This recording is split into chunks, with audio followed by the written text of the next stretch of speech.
He's anti-science. Adam Curry, John C. Dvorak. It's Thursday, February 27th, 2020. This is your award-winning Gitmo Nation Media Assassination episode 1220. This is No Agenda.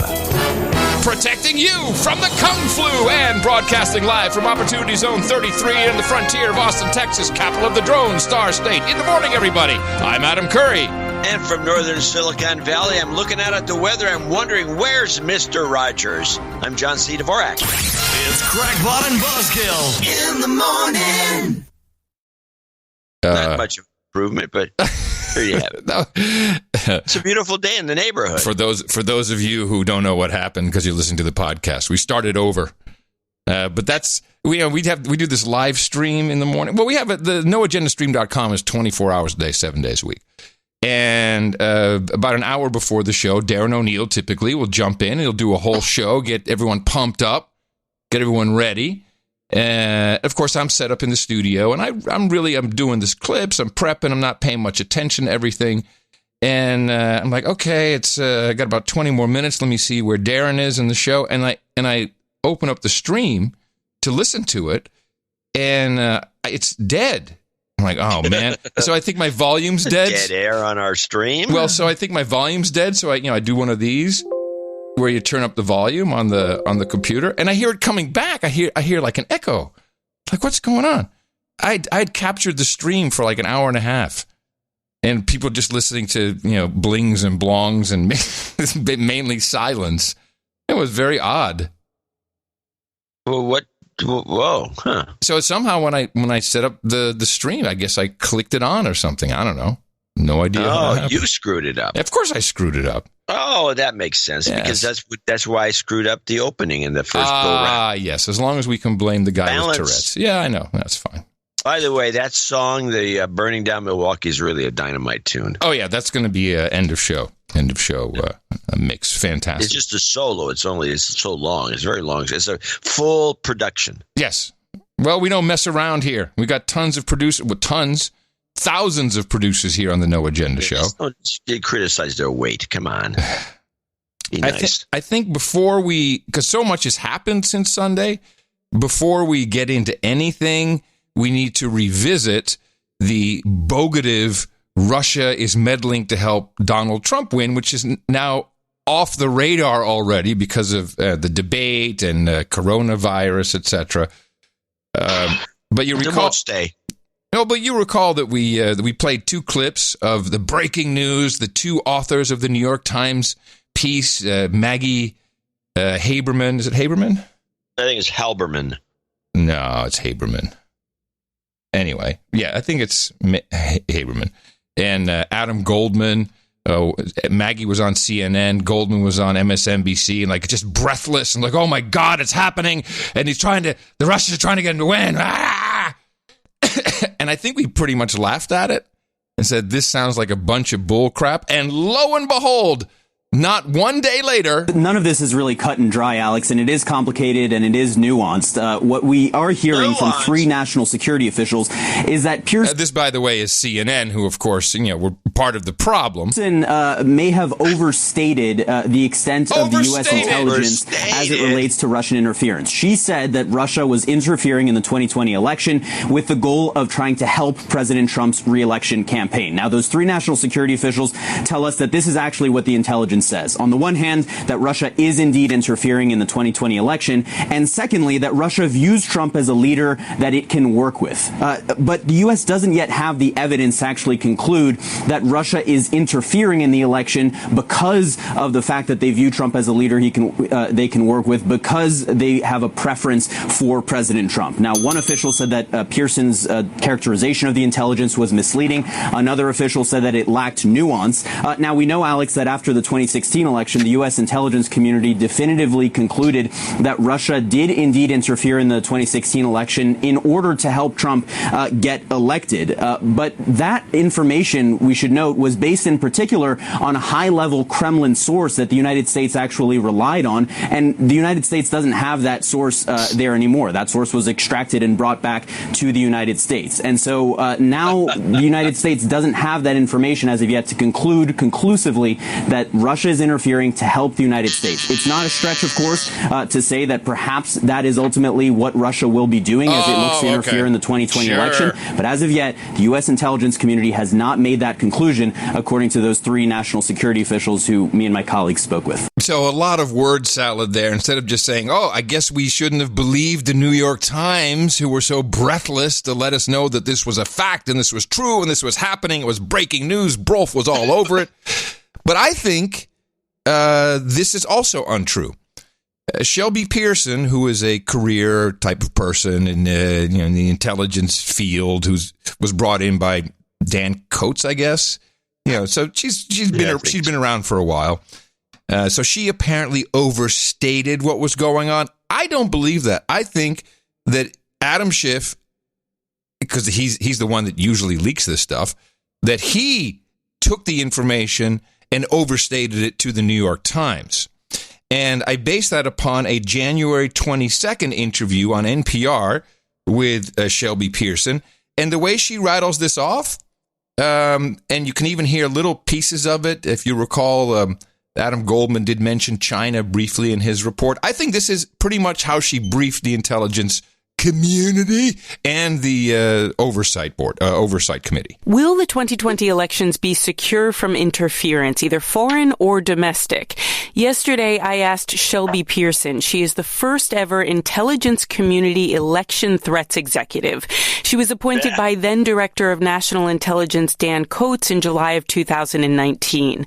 Her job is to work with intelligence agencies like the CIA, the FBI, the NSA, and the Department of Homeland Security to identify and fight actors that are trying to interfere with our voting process. The Russians, for example, are already engaging in influence operations relative to candidates going into 2020. Mm-hmm. But we do not have evidence at this time that our adversaries are directly looking at interfering with vote counts or the vote tallies. Is it fair to say we don't know what Russia's going to do yet?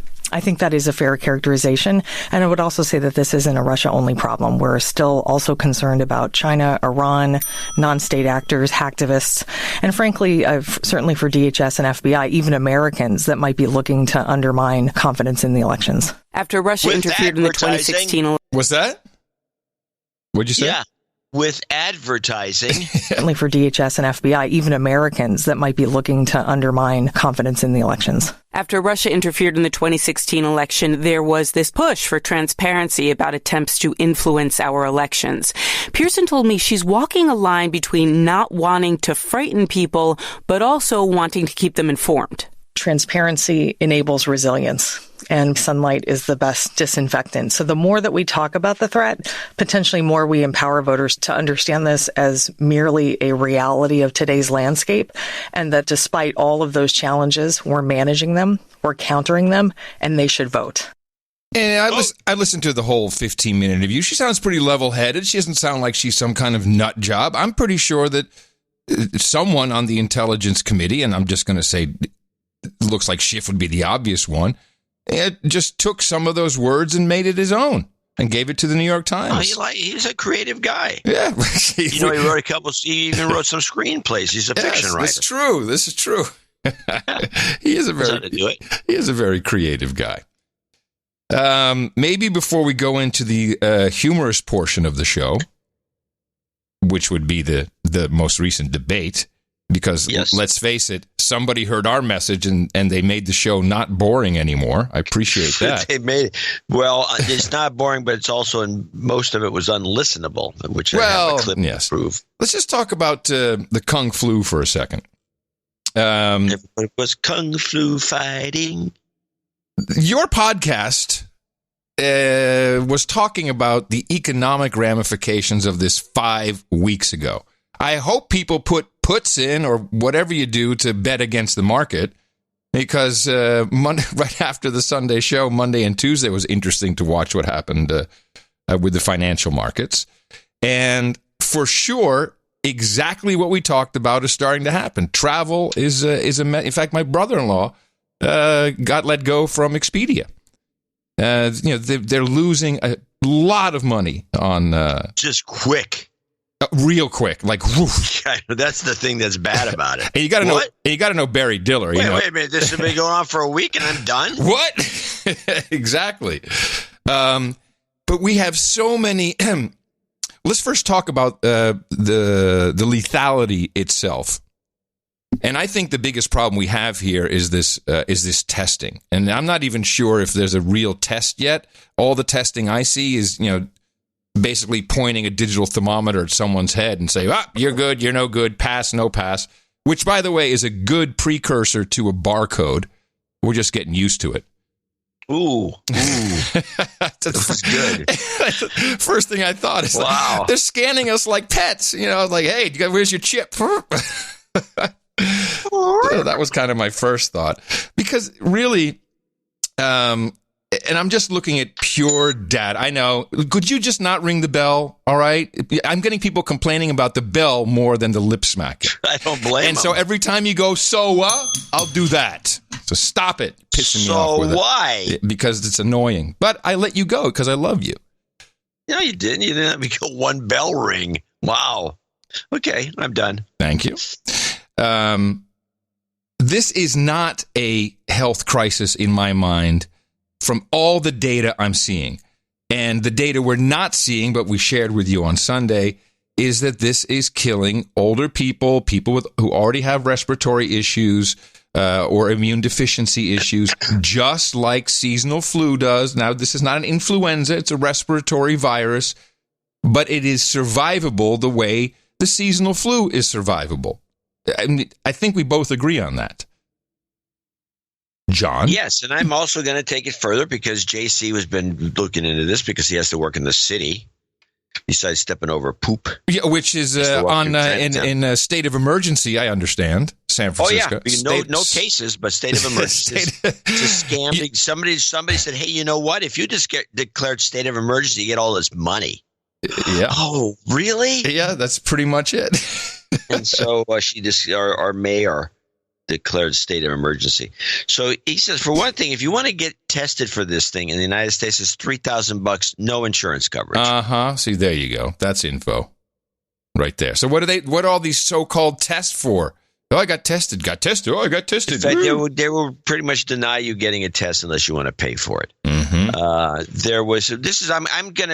I'm not 1,000% in line with your thinking, but I don't even have a clip. I do have a clip, but everything I'm going to say is backing you up. Exactly. So the tests are a jip. And so we're looking at, there's some new tests coming out, and they're going to do some, they keep changing the test because the test is not good.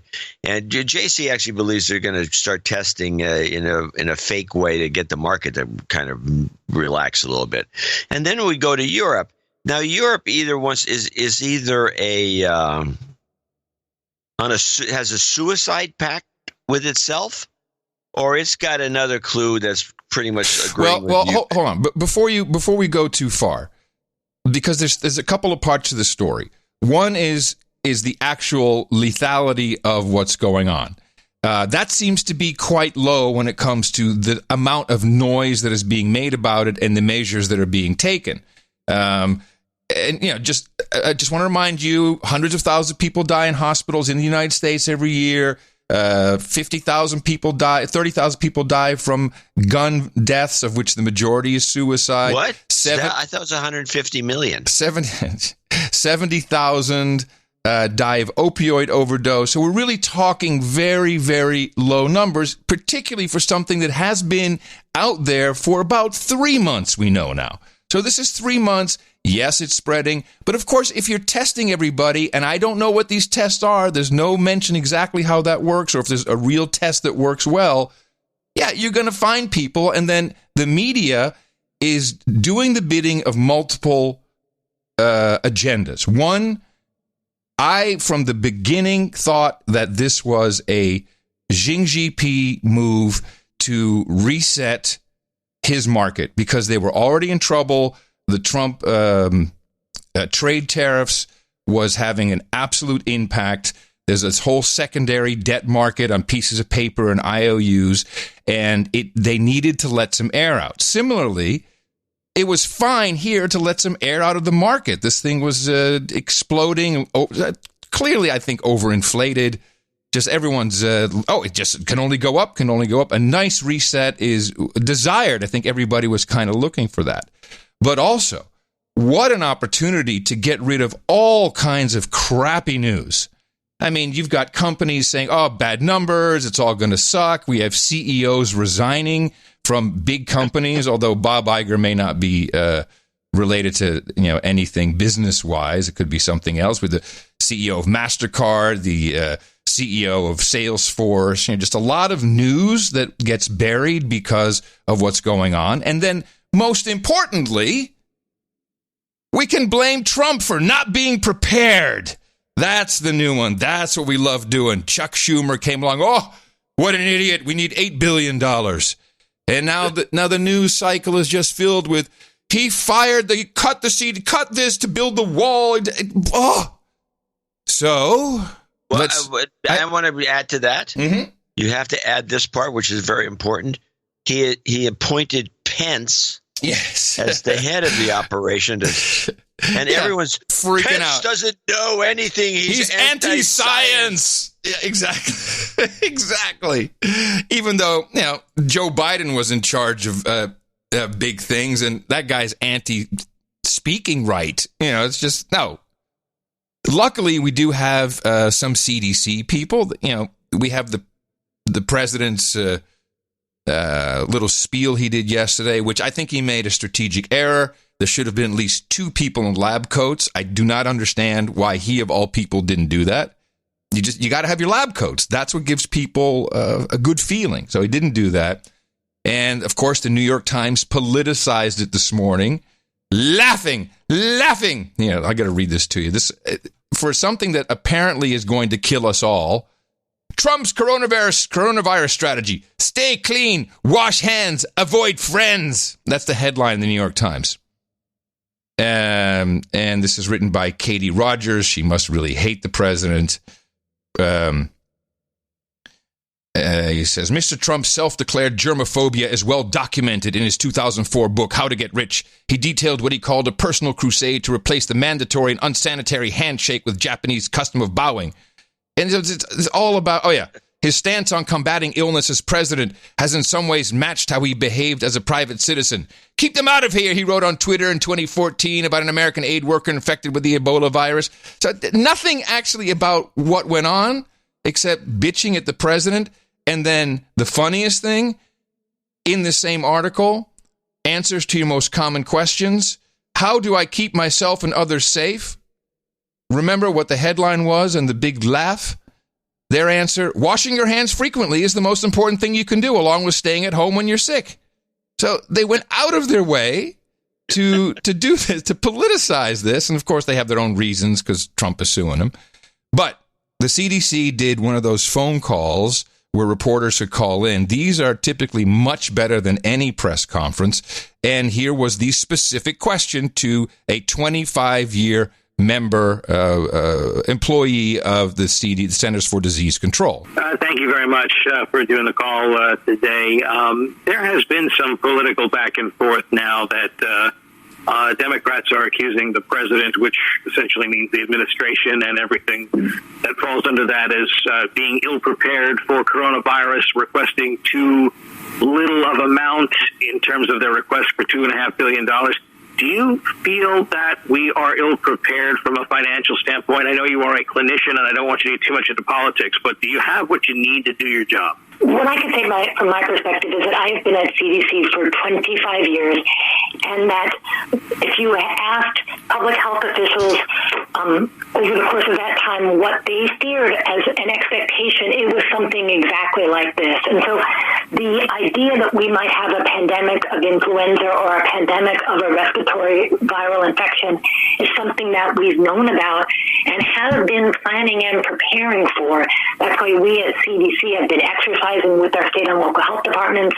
That's why the whole of government exercised last year. That's why we've invested so much in the foundation on which we are now responding.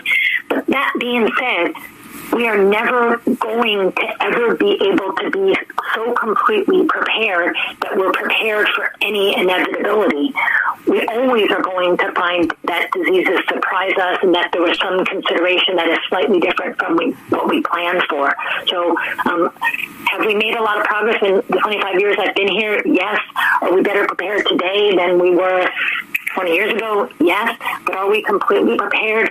Diseases surprise us, and therefore we need to be reacting to the current situation, even if it differs from what we planned for.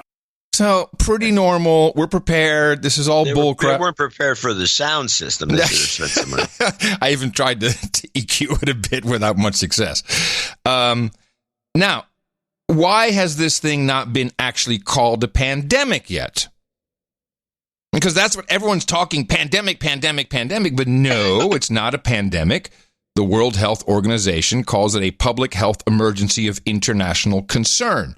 And that was announced by the head honcho there at the World Health Organization, Tedros Adhanom. Now, this is a new head of the World Health Organization. If it was the Chinese woman, it would have been called a pandemic. Yes, exactly. Now, she was replaced by this guy, but there's a lot wrong with him. First of all, he met with Xi Jinping in Beijing on January 28th. And this was already after Wuhan had been shut down. So on the 30th, after he comes back from meeting with Xi Jinping, which was a closed-door meeting, then he says, "Well, this is I've taken a look, and this warrants a proclamation of a public health emergency of international concern." So not a pandemic. And this guy is not a doctor. I think he's the first director general who has not come from the medical field. He's also the first African to head up the World Health Organization. But what's interesting is that he made his mark in the political world in Ethiopia. And flights are shut down to and from China almost globally. And of course, there's exceptions here and there. But guess what is open? The Addis Ababa, what is it? Ababa Addis, what's the airport in... Addis Ababa. Yes, that's something like that. In Ethiopia, it is open. That's the gateway for China into Africa. And of course, we have 1 million Chinese in Africa. There's no stopping. You can go right to the airport. They're not even testing for people. They're just going in and out, China to Africa continuously. What do we not have in Africa? Any mention of any cases of the Wuhan flu. There was one that they thought was in Egypt, but it turned out not to be that. So is this guy allowing this travel between China and Ethiopia because it's where he came up in the political scene? Or is it really not all that bad? Why is he not calling it a pandemic? Well, there's another piece of data. The Pandemic Emergency Financing Bond, which we missed. and of course, why wouldn't we? The pandemic bonds were written in June of 2017 for almost $500 million. It was purchased, or most of it, by Germany, a little bit by Japan, but I think 75 or 80% by Germany. And it's a very high-yielding bond. There's two different categories, but combined about an average of 10% annually on your money. And this was touted as a great idea and fantastic, and this is just the best ever. This will give poor countries an opportunity to have access to fast cash in case there's a pandemic and they don't have any cash. But if there is a pandemic, then all the money can be triggered, can be sent out to poor countries, and the investors have nothing. And they have very specific guidelines for what triggers a pandemic in this bond. And I think that's probably a good way of looking at it instead of some fuzzy-wuzzy stuff. They literally say you have to have 20,000 infected, 2,000 dead, and at least 20 other dead in a single country outside of the country where it starts, which we haven't hit yet. We may, or depending on the counting. But I'm thinking given this guy, because it'll be and this is from the World Bank, the World Health Organization will be the one to declare if the World Bank bond gets triggered and can be paid out to different countries. I have a feeling that if this were, let's just put it this way, if this isn't a pandemic, he doesn't want to call a pandemic because you'll have a bunch of really pissed off investors if they find out that you triggered that and all their money is gone for some bogus reason. So either they're being super careful about it, this is a good catch, or it's just not true. It's just not at pandemic stage, seeing that we have Chinese going in and out of Africa on a continuing basis. It never slowed down at all. So I'm very, very skeptical. What is baffling to me is the amount of noise the media is making. I mean, I tried to clip Tucker Carlson from last night. It bleeds. I mean, it's irresponsible. He is that asshole doctor, Mark Klein, whatever his name, I can forget his name. And he was at the airport and he's reporting, people are coming in and they got flu. It's just irresponsible. They're making people crazy. And now to get to your European story. Jeez. Because of the Italy stuff, what do? We send a little message to Willow. We haven't heard from Willow in several years on the show, I think. Willow has lived in Florence for 28 years now, I think, with her family and her 2 kids. And Willow is a small amygdala species. Of course, she's a curry. And she's currently studying her master's in psychology. And I said, Willow, could you please tell me what's going on there? Because I think this is bullcrap, but I'd like to know what's happening. And she left me a voicemail, which I'm going to share with everybody here. It's a disaster. It's disastrous. It's crazy. It started out with a ridiculous psychosis against Chinese or any Oriental-looking people. So already, I'd say 2 weeks ago, people weren't going to Chinese restaurants anymore, somehow thinking that, anything Chinese. Doesn't matter if they'd been to China or were born here. So, and there was a lot of discrimination against Chinese people, couldn't even come into shops. Psychosis, total ridiculous stuff. In the meantime, Italy was one of the first to really start testing everyone. So I went to Madrid 12 days ago, I think. And I went to Spain and nothing going on. And then when I came back to Florence, they zapped me with a thermometer. So already, this really goes to prove how, if you're testing everyone, first of all, you're going to find cases. And that's what happened. They found people who didn't have any symptoms at all and whatever. I think the government is, everybody's giving the information that, is very contagious, yes, but it's not lethal and only old people only. That's the problem, of course. Poor people with, immunodeficiency problems or the elderly with issues. So the government and the media sort of are giving I think they're giving the right information, but the actions are just the opposite. So closing museums, closing schools. And the final thing is, of course, canceling football games or doing football games in closed stadiums. That gives a big message. Yesterday, passengers from a bus called the police to come because they overheard the bus driver talking to his doctor about having coronavirus. So they called the cops. The cops came, and it turned out the bus driver was just telling his doctor that he had done the test because he had to for his job and that he was negative. So, can you imagine people on the bus freaking out and calling the cops because they hear the bus driver talking about the coronavirus? That said, so Matteo's school is closed. Even I'm doing an online university, and of course the online stuff goes on. But I had 2 exams programmed for Friday, the 27th of March, and until further notice, those have been suspended. On the other hand, the University of Florence is open, and Sabi started classes again yesterday, and she said it was packed.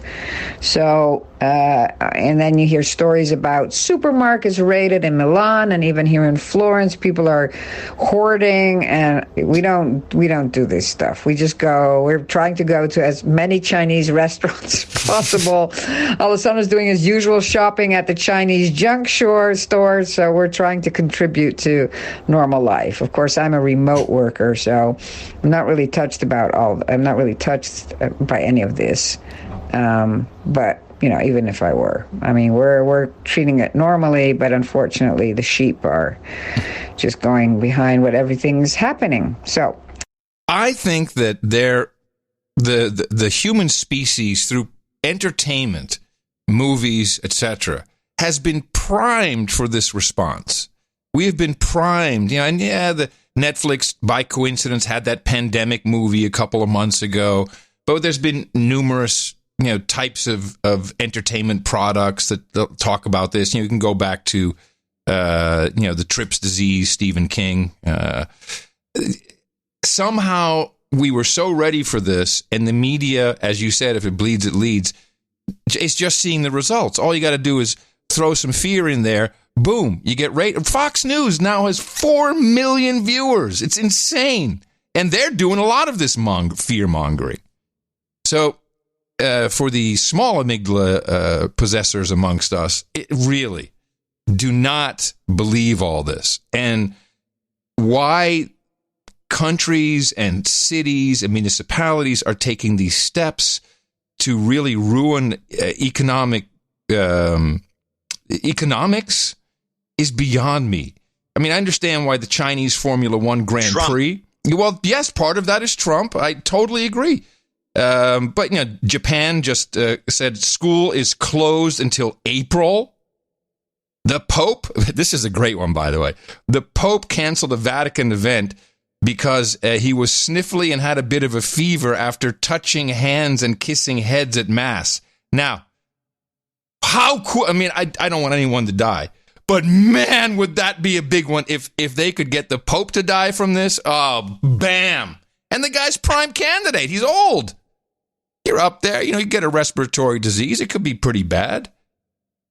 So, I would keep an eye on the Pope. There was the Iranians. Now, of course, Iran does a lot of business with China. Here's an interesting report, and the leadership in Tehran is also pissed off about the noise versus the reality. So the corona outbreak in Iran is becoming deeply troubling. The epicenter was in the holy city of Qom, and it spread rapidly from there. Now, one of the main reasons it has affected Iran so badly seems to be that Iran has kept its flights open with China during the outbreak there. And because Iran has such close ties to China, and both politically and economic links with the Chinese, which have been a lifeline for Tehran to combat sanctions, they didn't close access from and to China. And it also seems that senior officials are not immune to the virus either. Members of parliament, the mayor of Tehran's 13th district have contracted the virus, and even the deputy health minister, who's in charge of countering the coronavirus, has tested positive for it. In a video that's become viral in Iran, he's seen standing next to the government spokesman during a press conference with the media. He's sweating profusely and constantly wiping his brow with a handkerchief. The government spokesman then attended meetings with other senior officials. That same deputy health minister also gave an interview on state TV last night where he was coughing and spluttering away. And today, in a live speech, Iran's president Hassan Rouhani said that this is one of the threats of the enemy, the USA, to spread fright amongst Iranian society in Iran to lead the country towards closure. I mean, the moment we're in right now, when you hear these things, like the assistant deputy minister of health and you saw the video probably, he's coughing, he's wiping his brow, he's sweating. Then you have the Pope. I mean, this is how these types of disaster movies start. You get these little clues, and everyone, I think that we're programmed now to be on our edge, like, okay, it's something horrible is going to happen, and then we all know we're all going to die. It's going to be the end.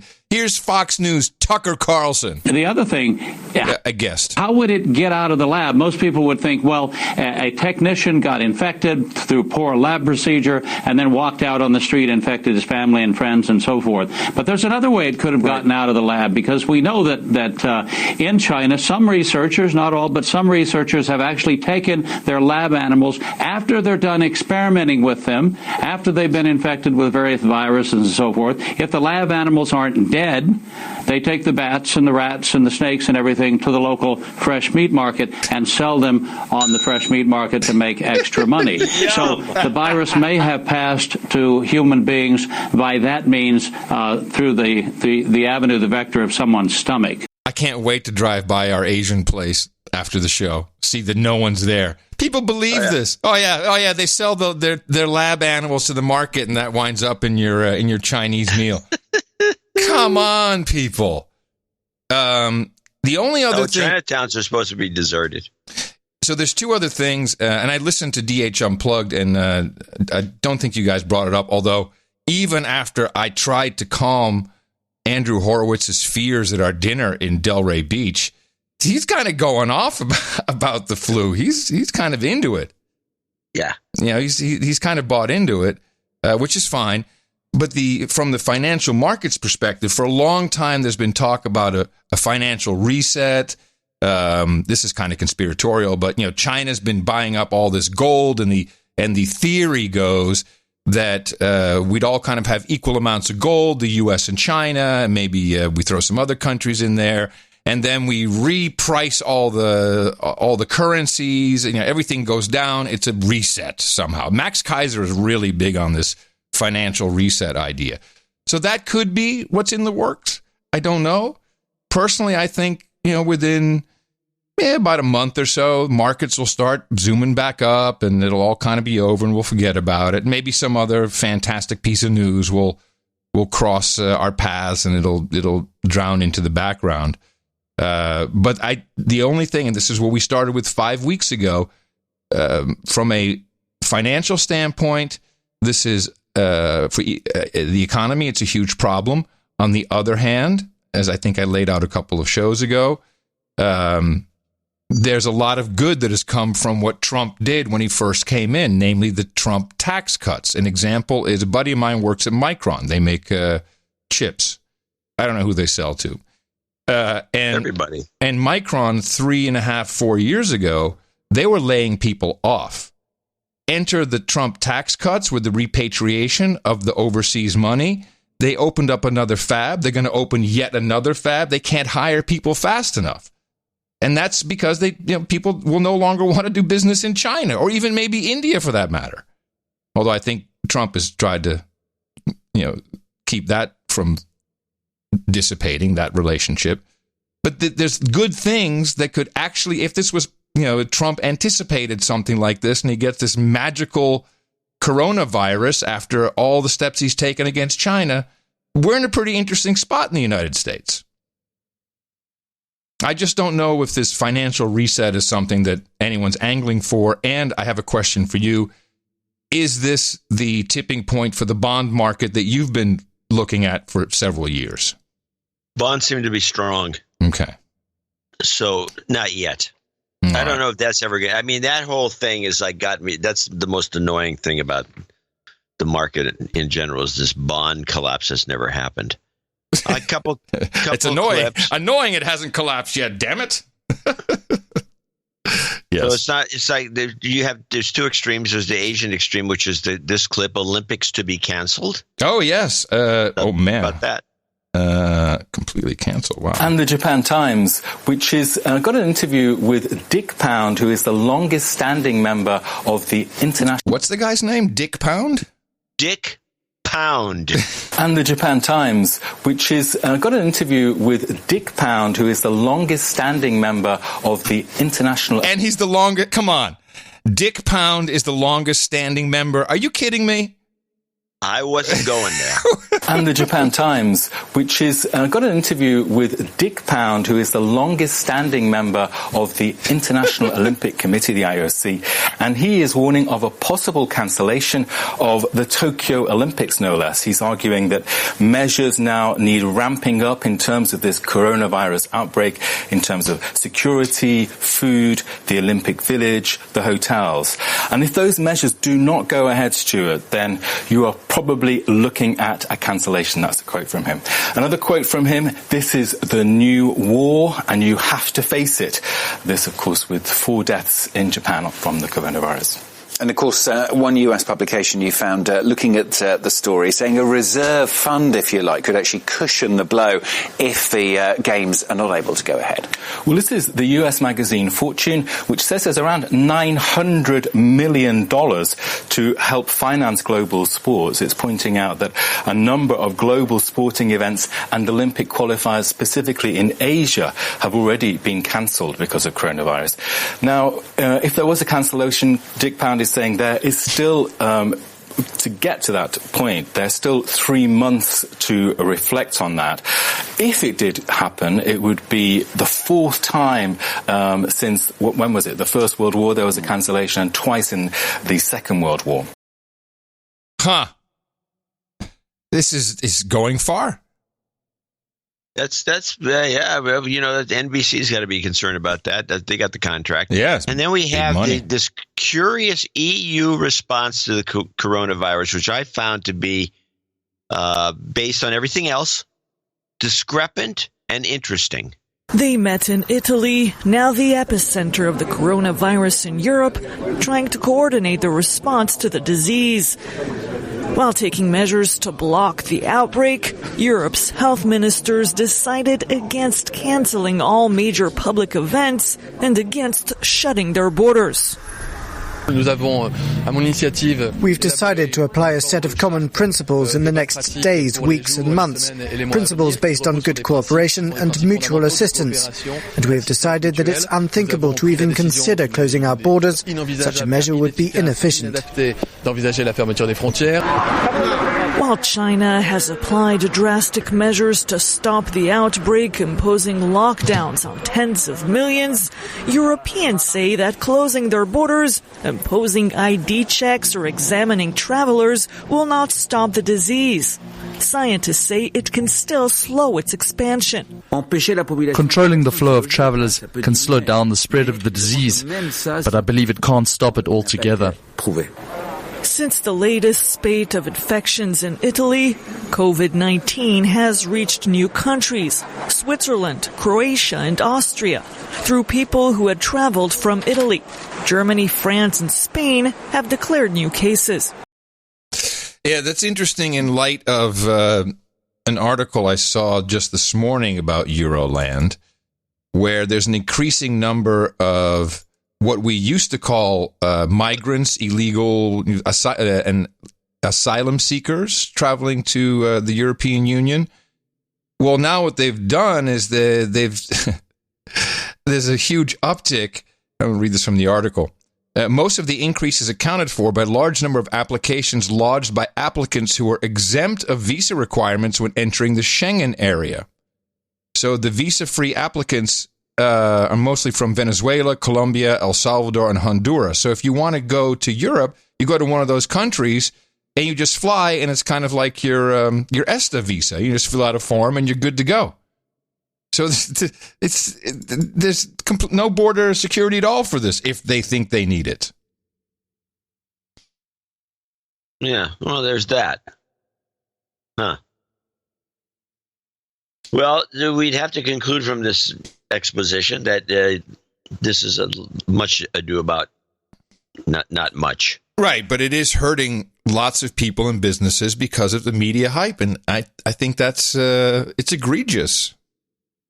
And people also, luckily, no agenda heads. We think a little bit clearer, but I've seen enough. I've seen enough people tweeting and And I can smell the fear, but I just don't think it's warranted. Now, for you and I, a little different. We're in the danger category, 50 to 75. I'm pretty healthy. I think you're pretty healthy. It's just so you don't want to get it. No. But such is life. But this big scare, it's not Ebola, people. You don't get it, and you don't bleed out, and you don't have, just... You don't walk around with blood coming out of your eyeballs. or wherever. Exactly. So I think we're pretty safe. It's now just a matter of managing expectations, and my eyes on the market. I'm interested to see. My eyes would be on the company that comes up with the vaccine. Well, there's money to be made. Well, that money has already been made. There's two companies, both of them down severely from big all-time highs yesterday. The first one is what is it? Something man with an M. I don't know either one of them. Hold on, I have it here. Yeah, because they're a recently listed company. It's hold on a second. I have to get it here. Yes. mRNA is the symbol. What is the name of this company?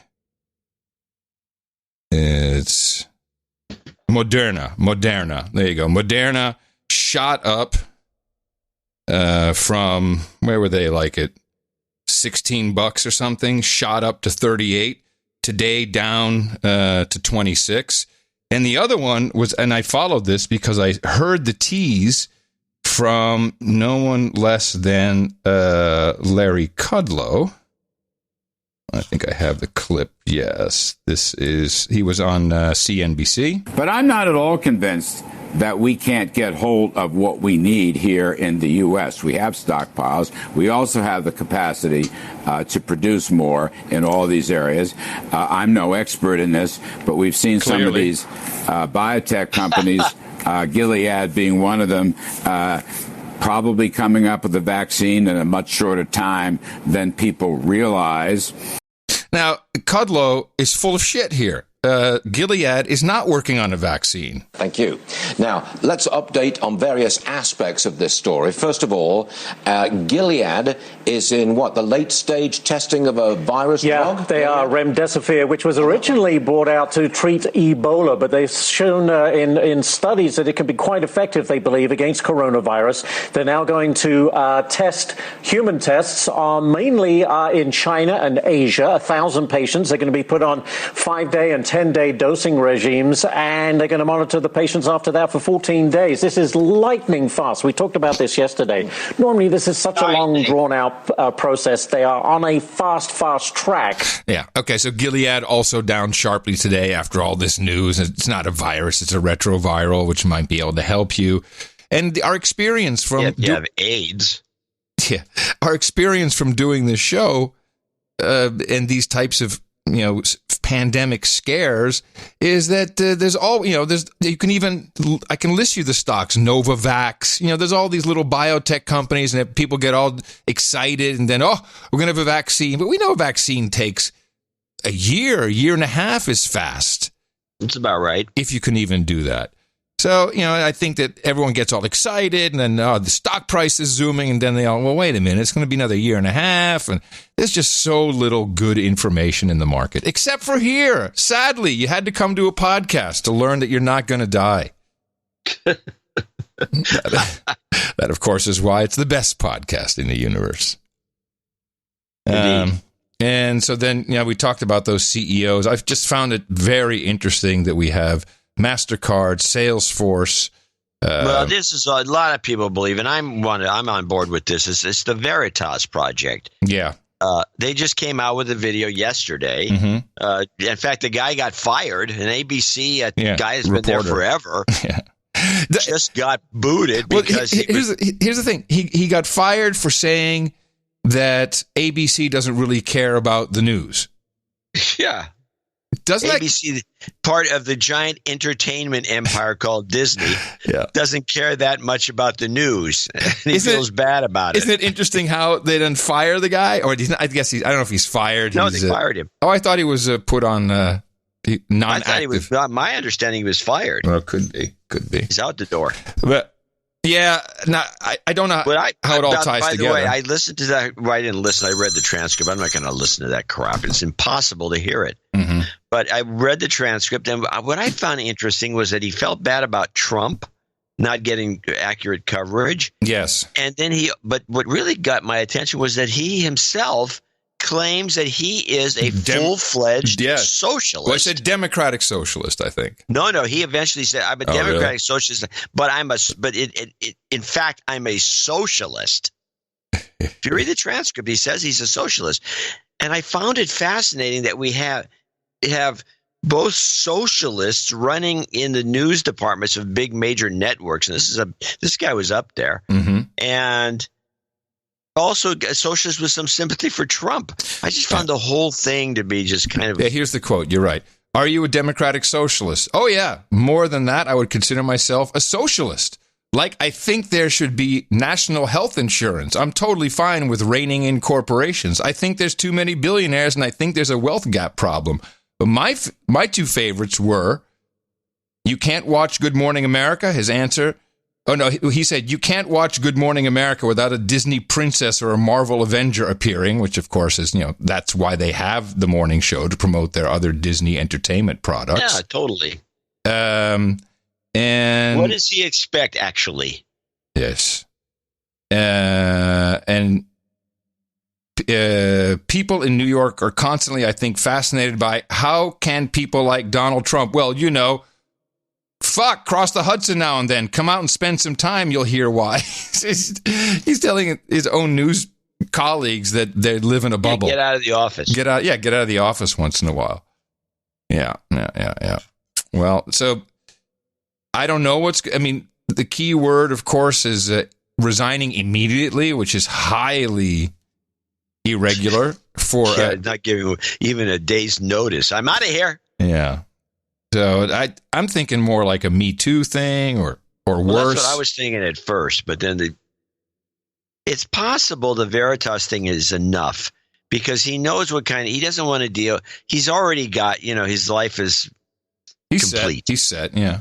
And so does he want to deal with the aggravation that he's going to have to go through? And no, it's because that's what's going to happen. He's going to be hounded. The only other thing is that they launched the Disney streaming app, and which everyone is saying is really competing with Apple, or Apple's competing with them. I don't even know how the two compare. It's very possible that in addition to whatever else is happening, the streaming experiment is a flop. It started off with a bang. You haven't heard much about it. I don't see it as a flop. Okay, I'm saying it's possible. There's the death knell right there. No. Hey, everybody, the Dvoraks are using it. We use Netflix, we use Hulu, and we use Disney, and everybody's quite happy with it. And the thing that I didn't like about it was it seemed to be put together at the last minute with bailing wire. Right. But it streams fine. Yeah, just maybe people aren't. Maybe they took their free trial. Maybe I don't know. That comes out in the annual report, and that's nothing a CEO is going to quit about. I'm just saying. I'm just throwing stuff out there. It seems to me that it's going to be not wanting to be hounded about this Trump thing. And, right. No, I agree. My first thought was a Me Too thing. But it's just like, it's aggravation enough to be a CEO of Disney. And that's it. I'm out of here. Going back to this reporter who says he's a full-on socialist. If there's a question I'd like asked, is there going to be another debate? Do we have one more? Please tell me there's another debate. There's got to be a debate. We need more debates. I would like the question posed to the contestants, as Mike Bloomberg astutely said. Could you please tell me what a Democrat is? And I'd like to know, what is a socialist? I'd like to know each candidate's definition. And for that matter, I'd like to know what Trump's definition of Democrat and socialist is. And we'll throw in Republican. But when it comes to the socialists and democratic socialists in the news media, nothing is better than the editor of Time magazine, Anant Girhardis, I think his name is. I don't know if he's editor at large, but he's billed as editor. It's kind of he looks like he could be on Queer Eye for the straight guy. He's a Asian as an Indian Pakistani type guy with bleached white hair. And he goes on this rant about the difference between capitalism and socialism. And we can laugh and hoot and holler, but we'll just let the minute 20 play out. It's mind-bending. We have come to a place in America, which I find fascinating, where our understanding of gender is more fluid than our understanding of capitalism, socialism, and democracy. It's remarkable. I never would have expected that. We've made tremendous progress in understanding that it's not like men, women, nothing in between. It's complicated. People fall all kinds of places on that distribution. But capitalism and socialism, no. It's one or the other. The reality is, for any person who's actually traveled or read a book, every country in the world, with maybe a couple of exceptions, has some mix of capitalism and socialism. When you're on the highway, the thing beneath you, socialism. The things on the highway, capitalism. The cars and the trucks carrying stuff. When you are on Wall Street, the banks, capitalism. The regulators that make sure that brokers are not stealing their money, socialism. Right? When you work for 40 years at IBM, capitalism. When you retire and have Social Security and Medicare take care of you, socialism. Right? It's early in the morning. No. I have already in the course of this day, by eating certain things, engaged in capitalism. By taking a car here, engaged in capitalism. But I've also benefited profoundly just by 8 a.m. from socialism, from the fact that people, there were roads. It was nice to have roads on the way. It made it much faster commute. All the ways in which capitalism and socialism are actually part of every hour of our lives. Let's end this ridiculous binary and have some understanding of economic fluidity. Economic fluidity, John. There we go. Oh, God, this is it. This is where they're starting to turn gender studies into economics. Economic fluidity. I mean, this guy should be fired immediately from his position. He has no idea what he's talking about. Well, the days of Time Magazine actually being a magazine. Well, I know. And having anybody... I mean, this is a blog. Time Magazine and Newsweek are both blogs. I'm down with that. It's so true. Ay. And so the guy's the head of a blog. Yuck. Just thought that was quite fascinating. No, I think your idea is good. It's solid. It would be interesting to hear what Elizabeth Warren says about it.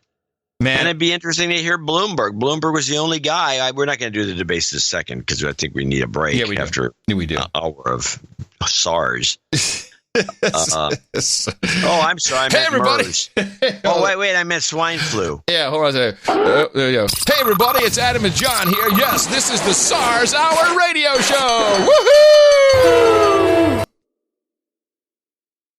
And with that, I'd like to thank you for your courage and say, in the morning to you, the man who put the C in the collapse of all markets, John C. Dvorak. Whoa. You've been taking lessons. I know, working on it. Glad you liked it.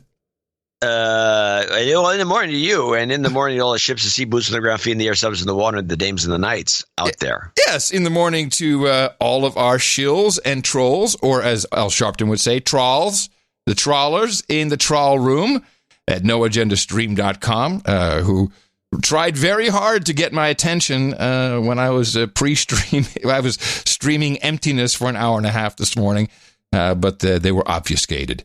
Whenever I'm doing just give them your phone call number. Well, lots of people have my numbers and data. So surprisingly, there's lots of DMs.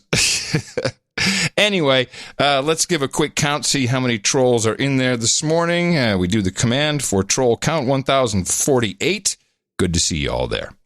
Also in the morning to our artist who brought us the artwork for episode 1,219, 1219, Melodious Owl. Who has Melodious Owl scored art before? I believe a couple. One or two. This was a classic. We both looked at it and went, yeah, it fits, in particular because I couldn't find the jingle that it refers to, which is don't send us water, don't send blankets, just send your cash. The classic George W. Bush jingle that we use from time to time when we can find it. And it was good. It was exactly right. And I don't think there was any other Did we have other contenders? Can't remember. There was a couple. We thought there was maybe 3 or 4 that were usable, but that one just had the nice. It just was. It had a softness to it, and it got to the point, and it was funny in a funny way. It was fantastic, and we love the work that our artists do. It is incredibly important to the whole operation. It's a big deal for our visibility in podcast apps, even on Twitter. It's just you see it like, oh, what is that? It draws attention. And we're very, very happy and proud of the work that our artists do. And you can join in if you want. NoAgendaArtGenerator.com. You can sign up. There's pretty easy to, now that it's all functioning, pretty easy to get your art up there. And we choose it right after we close down the recording for every single broadcast. And thank you again, Melodious Owl, NoAgendaArtGenerator.com. And that brings us to our executive producers for the show. Absolutely zero commercial interest or corporate money comes into this program, which is why we can speak freely the way we do and not give you the same fear-mongering message meant for ratings that every other entertainment property seems to be doing. And that is why we have our star producers that we like to thank right in the beginning. And that's why we have, but we don't have any movies to plug. Right. No, that's okay. I'm cool. So we've got Sir Anonymous, a dog pat, showed up. And Lower Slobovia. Yes.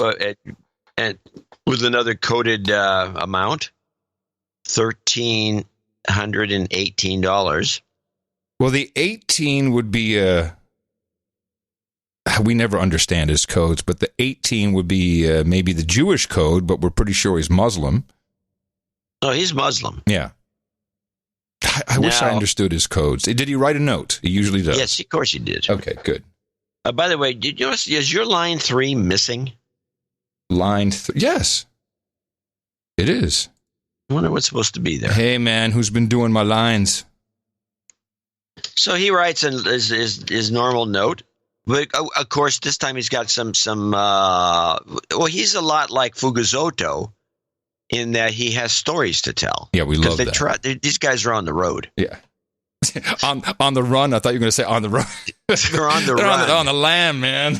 I have an unusual request. Goat karma. Whoa! Did you want it right off the bat? I'll give it to him at the end. Sorry. Goat karma. 3 goats in my tribe died in the past 2 weeks. Oh, boy. I am the owner, and I need it to last longer than a horse race, the karma, but not too long as Eid is coming, the EID, the party time. Party. Muslim party time, but not for the goats. Yes, and it is coming, and several of their lives will be cut short anyway. Mm-hmm. But good health until then would be nice. Thanks for all the producers that make this the best source of news and analysis in the known universe. To non-contributing listeners, come on. Your alternative is the M5M, a commercial entertainment and opinion platform. The M5M offers information that has been approved by their advertising departments or is the opinion shared by their owner elites. The M5M is not part of the Fourth Estate. Good point. The quick shutdown by North Korea against all Chinese gave me pause, as you recall his last note, which he was talking about, he's going to North Korea. Yep. Suffering from a cold, I thought better of heading to the peninsula with a cough. Less fearful of issues in the peninsula than being penned up like my goats with other sick people upon my return. Yes, exactly. It turned out to be a correct conspiracy assumption since my intended return date coincided with the quarantine of Americans returning from China. I get enough SSSS on my tickets thanks to the programming bias. And that's what he's referring to on your boarding pass. Yep. There's these codes on there. Yep. Different airlines have, and that's one of them. That's you don't notice it, but when you go through, 4 S's. Sir, can you come over here? Yes. And then we need to talk. We have a special line for you, sir. thanks to the programming bias. As Adam has reminded people, until you enter, you are a foreigner, and as many have learned, you are innocent unless you are alleged to be guilty of a crime. And some groups are automatically alleged by the programs. He's bitching himself, being one of them. Despite these hassles, as a weary traveler returning to the U.S., I want to thank the many border officers for two words they often say, welcome home. Yep. They do. I know. Which brings me to a point I was thinking about earlier, because I've heard about this. When you go into Texas from an international outpost and you come in, I know that they see your residency. If they see your residency is Texas and you're coming into Texas, I'm just asking because it's never happened to me. Do they say welcome home doofus? I was told that they say welcome home doofus to anyone from Texas. No. Oh, okay. I just wondered. But I pretty much, I've had a lot of different treatment for different reasons, but in general, I get a welcome home. Yeah, I get welcome home too. Yeah. Which I do also find nice. I love it. Yeah. Be very distressed. Makes you feel home. good. Makes you feel good. Yeah. As opposed to welcome home doofus. Yeah, who told you this? Very difficult. He continues his note. Very difficult start to the year. Agent Orange took a close friend of mine, while another has significantly deteriorated from his Gulf War syndrome. Neither has had a single regret for their decision to serve and defend our Constitution. Great Americans. No jingles. Well, except for the goat karma. Yeah, well, he said no jingles. I just wanted to say one thing before we give him and his flock some.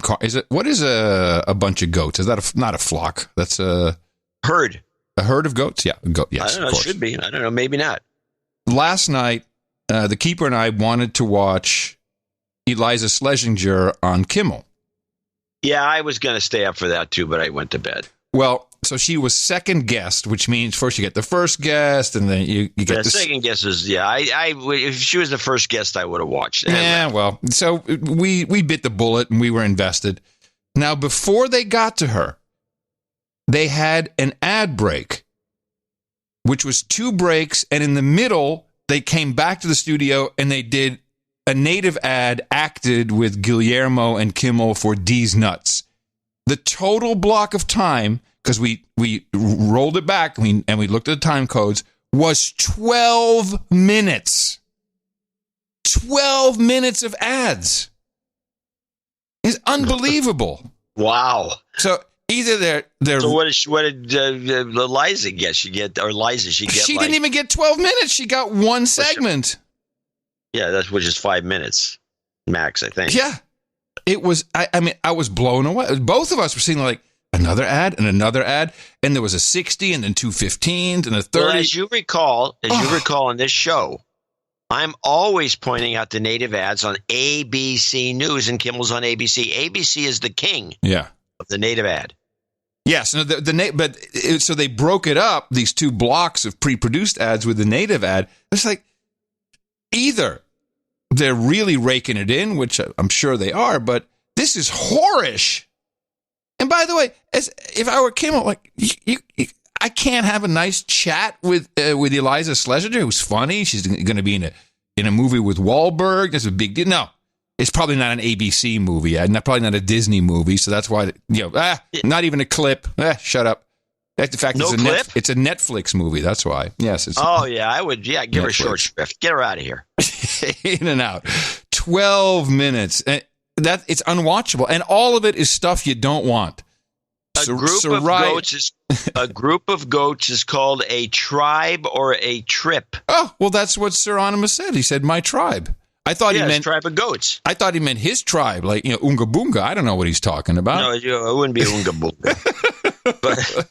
But that's racist. Very good. Very fun. I'm trying to be as racist as possible. People are innocent until alleged to be involved in some type of criminal activity. All right, here's for your tribe there, Sir Onimus of Dogpatch in Lower Slobovia. You've got karma. And we'll throw a extra one after it just to make sure they're all nice and juicy for the fest. And thank you so well, I mean it well. Goats, delicious meat. We don't eat it much in this country. I've had a bad Mexican goat dish, but otherwise I like Jamaican goat. But I had a Mexican goat, which it's just like I was tasting. The goat was still going like that. I don't know. If you can get a goat leg or a leg of goat or like a lamb. And get the bone out of the thing. Yeah, it'd be great. Which you have to do by hand sometimes, which I've done. Yeah, it is a better. It's a better version of the lamb. It doesn't have a goat flavor, except the one that I had. I don't know what the guy peed in it. I don't know. Really? I've heard. Anyway, thank you very much, Sir Anonymous of Dog Patch and Lower Slobovia. Good to hear from you. Love your notes, and you got your karma for the tribe. Okay. Now you reopen the spreadsheet and go on. It was Robert Slack, and I don't know how that's pronounced Slack, but he claims it is. You tell me. Anyway, it's SLAGHT. Well, I'm not going to argue. He came at 3:33 from me. He's in Glendale, Arizona, and he sent a note in saying, "Hello." From Glendale. I sent a bank check. Yeah, okay. I would like to say in the morning to you, and that it has been a while since I donated, so he needs a de-douching. You've been de-douched. He sent a bank check in through one of these systems. And rarely, most people just send a mail with a check in it and then have a note attached. You received it? Yeah, I did. I received it. I picked it up on Tuesday. Was that Zelle? Zelle, maybe? Zelle? No. There's a check. One of those checks you get. A physical check. I like the checks. But it came in through the system, and it was like, what is the system? But what is the system you keep referring to? Well, it's like people can go to various check payments organizations, pay by mail. There's a whole bunch of them.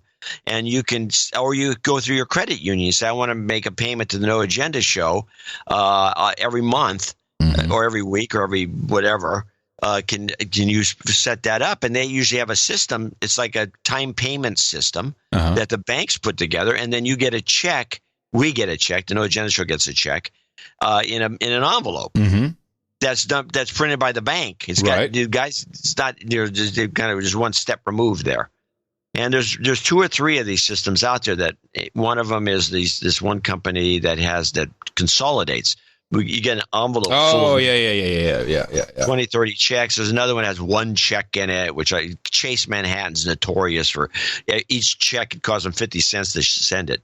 They're losing money. And then there's this other one, which is a little foldy envelope-y thing that you have to tear the top off and tear the sides off. That's my favorite. Those are the ones that usually look like junk mail and you throw out. Well, they never really they don't really look like junk mail, but junk mail looks like them. Yeah. So right. And that's what he did. He got that one came through with that. So interesting. So he sent an email then. Anyway, this is a long story. I don't know why I went on. I don't know either. Keep up the excellent work, and let's see many more years of the best podcast in the universe. To my lovely wife, I don't know. What do you think that says? Melji? Melji and baby girl Audrey. Mm-hmm. I love you. They are avid listeners, and just as long as they are with me on long road trips, they're avid listeners just as long as they're on long road trips. You mean when you have them quarantined in your vehicle? Yes, okay. I get Woo, we love the show, Daddy. Can you turn on some music? Can you give him a climate gate, a Sharpton, and a Karma? To the gate, to the gate, to the climate gate.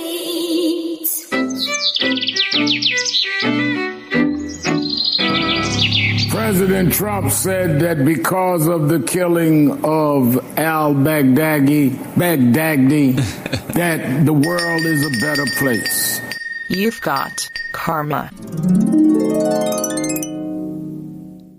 Charles Boyce, or #blessed in Yarmouth, Maine, 333. We're always in contact with Chuck. ITM, John and Adam. Good luck on Rogan, Adam. Oh, yes, you're coming up on March 3rd on the Joe Rogan Show. So Tuesday. Should listen to that. It's Tuesday. That's a big, giant Tuesday. I'm very excited. Lucky Tuesday. What do they call it? Lucky Tuesday. No, it's a Super Tuesday. That's it. It's Super Tuesday, but it's also 33, which is a good number for us. 33, the magic number. And I've kind of been prepping in my head for days and days. You're gonna overthink it. Anyway, he continues. I've decided to go freelance and retool my skill set. That means no more steady paychecks. I could use some SQL server freelance and anti-anxiety karma. We don't actually. Well, I think that most of these would work. I would appreciate if you would play the Kava Kava jingle and the 2030 Omnipocalypse jingle. I believe this donation allows me to become a baronet. Can I please take the title of baronet at Chuck Boyce Jr. of the Data? Warm regards. Yeah, you can have that. Now, what is this Kava Kava thing? Do you know what that is? Only Kava Kava thing I know is the ad for the coffee. It goes, Kava Kava. I mean, I don't have any. I don't remember us ever playing it. I personally remember it. I mean, Kava Kava. That was kind of good. Well, if you do that one more time, then I'll play the other one. Okay, ready? Yep. Kava Kava. 20, 30 of the You've got karma. There you go, Chuck. And we'll see you later on with your title Changement. Dwayne Long comes up next to me. He's an associate executive producer from Louisville, Texas. 270-97. ITM BPITU. I'm preparing for another long life change in my another guy with a life change in my family. So thank you for keeping all of us sane with your excellent news deconstruction and entertainment. The producers and the douchebags are truly blessed. Come on, douchebags. It's never too late to donate. It only took me 10 years. Woo! Thanks for all the producers who have purchased products from my website, TexasDragon.com. Oh, yeah. This is the barbecue stuff. Guy, yeah, the guy that rubs. TexasDragon.com. Yes, rubs and scrubs and sauces. I'm glad you have been enjoying the products and appreciate all the great reviews. You all rock. I met up with Sir Otaku, the Duke of Northeast Texas in the Red River Valley, at a steak cook-off last weekend. He's a great guy. I might assist him in some barbecue cook-offs this year. That's interesting. He has some wins in brisket. Yeah, John, maybe we could have a no agenda barbecue meetup in Northeast Texas in the future, and you could get out of the house. This is actually an interesting. Yeah, you laugh, but this is an interesting thing. I really have. This is the. I know you want brisket. You'll do a lot for us to learn how to do some good brisket. Yes, Texas style. I have a coupon code for no agenda listeners for 2020. Have you ever been to Northeast Texas? Maybe that's why I was laughing. North. What name a city there? Exactly. You're making my point for me. Yes. Well, I've been. Yeah, I probably have been in Northeast Texas because I took a drive up through the Panhandle up into Oklahoma once, and but it was just a drive through. Is Texarkana out that way? I think isn't Texarkana out there? I don't think so. Okay. Enter 20. Okay, here's your code. NA2020 at the checkout and save 20% on orders over $20. Check out our seasonings and sauces. I will donate 50% of the discounted amount to the No Agenda throughout 2020. Lastly, with this donation, I've achieved knighthood accounting below. I would like to be known as Sir Texas Dragon, Knight of Flavor. Does he have something for the table? Well, no. He didn't say. Okay. Not everybody has to have something for the table. No, I'm just asking. Well, it's right here. You've got it in front of you. No, I'm doing other things. I'm knitting. I have other things to do. Oh, okay. No. Yes, bourbon and ribeyes. Ah, there you go. Bourbon and ribeyes, which I would think brisket would be more appropriate, but okay. Anyway, jingle request. Jobs. Trump Pelosi version, the combo. OMG, can you see the juice? And goat karma. Boom. Okay, hold on a second. So Trump and Pelosi version. Okay, and I'll do the OMG for you. Let's do it. Oh my gosh! Can you see that juice? Jobs. Jobs. Jobs. Jobs. Jobs. Jobs. And jobs. Let's vote for jobs. You've got karma. All right. Sir Dave comes up at $234.56, 23456. Fugazzotto? I'm guessing. I think it's Fugazzotto. Oh, It yeah. could be. Yeah, I see. It's Fugazzotto. Yes. Good news. This Noto is only 188.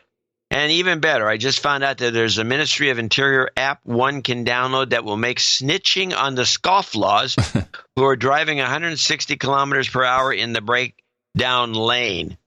Make it that much easier. Around here, they call it the breakdown lane, the Inshallah lane, because Inshallah, I won't crash into a broken down dump truck at 160 kilometers an hour. I downloaded it, of course, because I want to do my part to support a civil society. And it has nothing to do with, isn't Waze kind of the same thing? And it has nothing to do. So I guess you're turning these people into the police, but the police were looking at Waze. But this is real snitching. That's a little different. I think Waze is just to report accidents and speed. It's actually you're on the good guy side. But I don't know. And it has nothing to do with the fact that someone narked on me for over dark windows tint. Oh, I see. That cost me 500 Saudi riyals.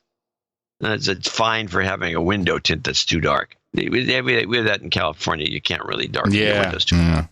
Or that if someone gave a $500 real fine, the conscientious citizen who turned them in gets half. Oh, now this is an app I'm down with. I like this. So you get a part of you get a VIG. That would be great. That would corrupt society. Woo! Hello, Saudi Arabia. Of course, if I did happen to turn someone into the Ministry of the Interior and received a cut of their fine, a portion of that would come back to support the best podcast in the universe. So win-win. In the meantime, here's an advance on my first payout. I mean reward. Please dispense a hey citizen if you see something, say something, and a goat karma for good measure. Thank you for your encouragement. Oh, P.S. And by the way, this is a note meant for Adam because Adam is a big fan of John Tesh. And he says, P.S. Yanni would kick John Tesh's butt. Thank you very much, Sir Dave. He is he Earl? Is he Duke now? I think he may be Duke. I don't think he's an Earl anymore. I think he's up there somewhere. Yeah. He may be Duke. Now, we love hearing from you, Sir Dave. Thank you so much. And, of course, we've got what you need. Hey, citizen. If you see something, say something. You've got karma.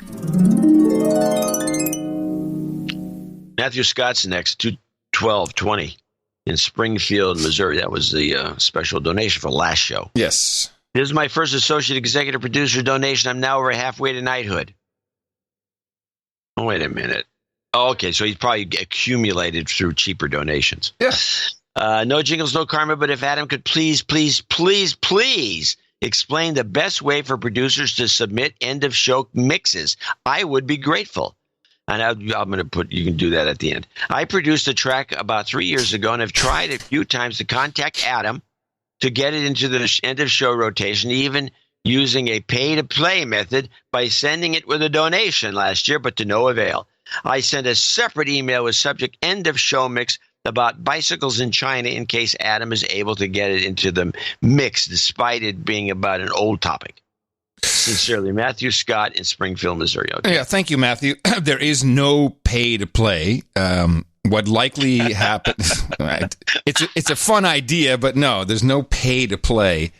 Sometimes, yeah, could you imagine? Sometimes it just doesn't work out, and that can be because there's a whole bunch of mixes that came in, and I always try to carry them over. Sometimes stuff gets lost in the shuffle. Even though we have thousands of producers out in the universe, it's really just Adam here with a big-ass hard drive and a search tool. So sometimes it just doesn't work, and I apologize, but I do have it lined up for you today. And I will say that I pretty much will play anything as long as we have the time to play it, or if it's not just completely rude. I mean, I personally, the shittier the better. I think that's funny. And I also think it's encouraging if it's just good enough to play at the end of show. So nothing personal slipped through the cracks, and it's lined up for the end of show today. And thank you for your courage. Wow. Okay, Stephanie Simmons is next on the list. What were you expect? What did you expect something else? Yeah, I was expecting something less amenable. I would have said something like, well, it's possible it's no good. No, it is good, and I just don't even remember it. So maybe he sent it. It's lined up. It happens. But it's nothing personal. Stephanie Simons, actually, in Fort Lauderdale, $204.20. She's our last associate executive producer for show 1220. And by the way, the next show number is a palindrome, 1221. Yep. So think about that. It's nice. Because there's no more dates this year that are palindromes. It's also a really nice palindrome. It really goes up and down. It's like a 10. Yeah, and not only that, but if you take the 2, 1, 2, 2, 1, 3, 3, 33. Oh, hello. That's the 33 palindrome. It's the magic number. The magic number palindrome. So that's next show. That's Sunday. And that's when we need donations. So there you go. My name is Stephanie Simons of Fort Lauderdale, navigator of the seas. Thanks to my smoking hot boyfriend, Sir Ramen Noodles, and his equally... Wait, your boyfriend is Noodle Boy? Ramen. Sir Ramen Noodles. And his equally hot brother, Sir Haggis. Oh, yeah. The I have hotties. developed a healthy habit of listening to your podcast. It has come to my attention that a good old-fashioned de-douching is necessary. You've been de-douched. Please grant this request, which we did, and accept my first donation towards my future dame status. Why don't we give her a gratuitous karma? You've got karma. Good idea. And that's our associate executive producers for show 1220. We want to thank each and every one of them for helping support this show and keeping our analysis, which is very singular. Nobody else does this stuff like we do, even close, actually. And I want to thank them for making it all happen. Yes, and these credits are completely real. You can use them anywhere credits are recognized in the entertainment industry. People like to put it in their profiles on social media. We also like to suggest putting it in your LinkedIn profile. That is where people do seem to get jobs off of that. But also just know it's a proud badge. I love seeing people who are on Twitter, but also send emails in the email signature, proud producer, executive producer, associate executive producer. These things matter, and we really appreciate it as part of our Value for Value network. And of course, we'll have another show on Sunday. There'll be the show where I'm getting ready to go out to Los Angeles. And who knows what will happen in the next few days. Please support that for our Sunday show. Go to Dvorak.org/NA. And, of course, now you know that Dick Pound's member is standing up. Our formula is this. We go out, we hit people in the mouth.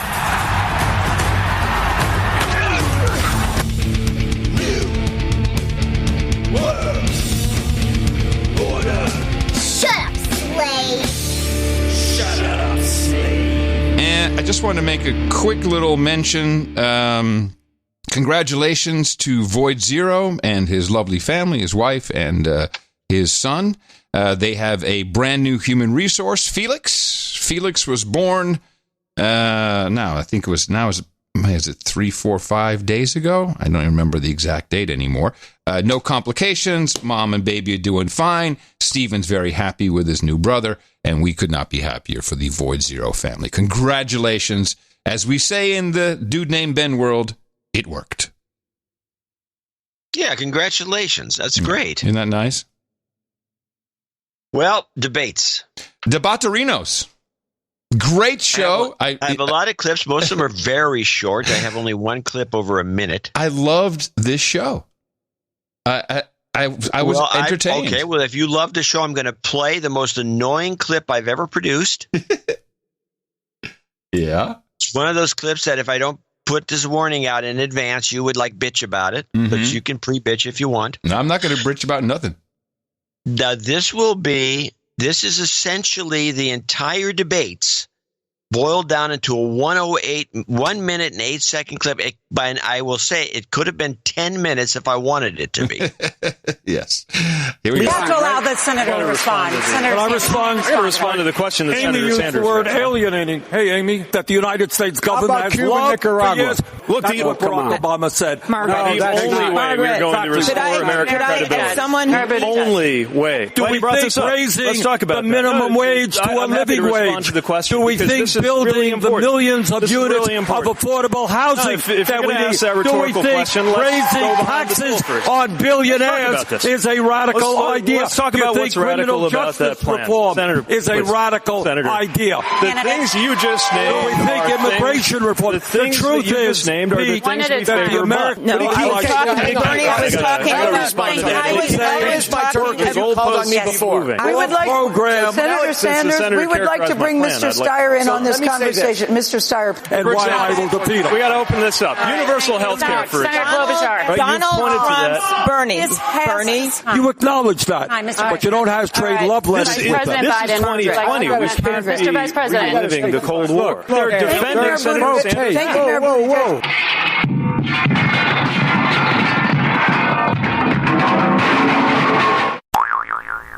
That was not edited. There was no overlays. That was absolutely the straight feed from the debates that I put together there. There's different segments, but it's the straight feed. There's nothing going on other than that. And it was mostly Buttigieg stepping on everybody. Did you get the idea that the CIA broadcasting system did not go to Buttigieg a lot?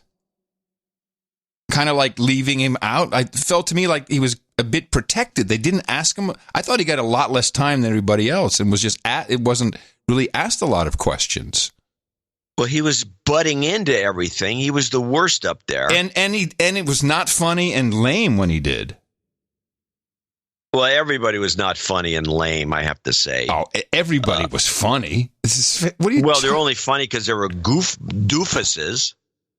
But let's listen to a couple of things that went on. Okay. I love this show. Thank you, CBS. Finally, you made politics entertaining again. We're riveting stuff. There was I don't know which to go to. Let's start with this one. Let me just get this This is one of the longest clips. It's 47 seconds. And this is Tom Steyer. I thought I put a clip of him in there. And I was listening to this and I'm saying, this guy, if you listen to what he has to say, which is all lies, here's the problem with the Democrat Party is this guy. This is all globalism. And here's the globalist message. Listen to this clip. I want to say something about foreign policy, which is this. We keep acting as if we're in the 20th century or the 19th century. If you look at the biggest threats to the United States, we're talking right now about coronavirus that cannot be solved within the borders of the United States. We're talking about climate change, which is a global problem where we need U.S. leadership for countries around the world. In fact, Mr. Trump's policy of us going it alone, of America first, of having no values, no allies, and no strategy is disastrous for us. The biggest threat to America right now, in terms of our safety of our citizens, is climate, and it's time for us to deal with it that way. Every single foreign policy issue is about American leadership and coalition. New topic, Senator Sanders. No, sorry, Tom. No good. That was not happening. No, it was no good. And he wastes so much time by saying, I want to talk about something and this is what I want to say. I want to talk about it and I want to say this. And then he talks about it. Yeah. What is the point of this performative at the beginning that just lingers? Well, this guy is he's no horrible. Good. He's no good. He's no good. No good. All right, let's start with the little gem that was at the beginning. This is debates. This doesn't have the E in it. War, kill it. This is the little kill it thing, which is kind of cute. At least I didn't have a boss who said to me, kill it. The way that Mayor Bloomberg never alleged said to that. have said to one of his pregnant employees. There's so much going on with this. First, Bloomberg's eye rolls were great. I also noticed his mouth is, and that means not just his lips, but above. It's shaped very similar to that of Homer Simpson. Have you noticed that? He has a, like Homer? Absolutely. Yeah, so and he has it. If you look at his younger, some of his ads, he's taken these off the air, but the early ads, well, you don't get to see his ads. We do. So they got these ads of him as when he was fired when he was 39 and he started building his business after that, which is, commendable. And they show pictures of him as 39 and he had his duck lips. Yeah. His upper lip was sticking way out, very much like a Simpson character. Yeah. And it looked like a goofball. I think he's had work done on that lip. Well, so there's another thing that bothers me about this clip, and maybe it's just me being overly sensitive to all messages because it's kind of what we do. But isn't the whole idea of a woman's choice to do that if she wants to continue her career? I mean, for Warren to say that this was, of course, the way he said it, but isn't that kind of what abortion is killing it? To me, it felt like it didn't belong. Point. It didn't belong in the conversation, but also from the standpoint that she's supposed to be coming from. Which is kill it. It was a little weird. I didn't even look at it from that perspective, but now that you mention it, I now do. And before we go on with these clips, and there's a few more, I want to get a couple ISOs out of the way. Ah, here we go. So to make it a little more entertaining. Okay. So I've got Kill It. All right, let's check it out. Kill it. For an end of show ISO, nice. In fact, it's going straight into the end of show slot, just in case. All right, what else you got? Just above that, how many hours? How many hours do you have? Which was not a great ISO for the end of show, but to me, that was the end of Bernie's chances of anything. He cannot explain how it's going to be paid for. How many hours do you have? And apparently it will take forever, as many hours as you have in your lifetime to understand it. I thought that was the worst answer he could have given. I'm not going to argue with that. Now we got Piss Up a Rope. Piss up a rope. Wait a minute. Who said that's not from the debate? No, it's not. I didn't say it was. Where is it from? Alex Jones. Oh, okay. No, disqualified. All right, next. Okay. President is a Russian. The president is a Russian operative. That's an old one. We've heard it. So you're liking Kill It. I am. Kill It. I am loving Kill It, especially at the end of the show. Are you kidding me? That's almost perfect. Yeah. Let me just see if I didn't have anything to. I have nothing to compete. No, nothing competes with the Kill It. I think Kill It is great. End of show. It's just perfect. Well, she's so emphatic. Yeah, Kill It, because that's how he said it. She's doing the entire impersonation. It's very good. Sure. Very good. Okay, so here's now. I want to save the Biden stuff for last because there's Biden stuff that goes beyond the debates. That I know there's because it's so funny. The guy's hilarious. It's not, and I've decided that. It is so sad. We're picking on him. It is elder abuse. The man is. They don't love him. They hate him. Someone really hates him. Putting through this. This is not okay at this point. And there's some evidence. I'm with the side that says, yeah, it's okay. Well, for the show, I'm happy, of course, but I'm starting to feel bad about it. Now, here's a thing that took place in the debate. I'm going to keep the Biden stuff at the end. Here's the Bloomberg. This is the clip this was great. That everybody's all worked up about, and this is the clip that Scott Adams has some thoughts on. And this is the Bought Them clip. Yeah, you heard it. Of course, it's the truth always wants to come out. Let's just go on the record. They talked about 40 Democrats. 21 of those were people that I spent $100 million to help elect. All of the new Democrats that came in and put Nancy Pelosi in charge and gave the Congress the ability to control this president, I got them. Got them. Yeah, we all heard it. Okay, so now I'm going to skip to Scott Adams, and this is his little commentary on this. And he caught that too, and he says, Bloomberg's a very important element in the money machines at the Democrat Party, and he thinks that this is another reason they're going to try to screw Bernie. Now, here's the other hidden magic of what Bloomberg is doing. Do you think that if Bernie is the candidate, Bloomberg will spend his hundreds of millions to get Democrats elected in Congress? Would he? Because remember, Bloomberg thinks that Bernie's policies would be a disaster. So if you can imagine a scenario where Bernie gets the nomination, Bloomberg might turn off the spigot, right? If I understand Bloomberg's position, he thinks that Bernie would be a disaster. So I don't think he's going to vote more Democrat or help fund more Democrats to have a stronger position in Congress if that would make Bernie capable of getting what he says he wants. So the biggest problem that the Democrats have is if they nominate a centrist, even if it's not Bloomberg, they probably still get Bloomberg's money. You know what I mean? Well, that doesn't seem like a crazy assumption. I mean, that...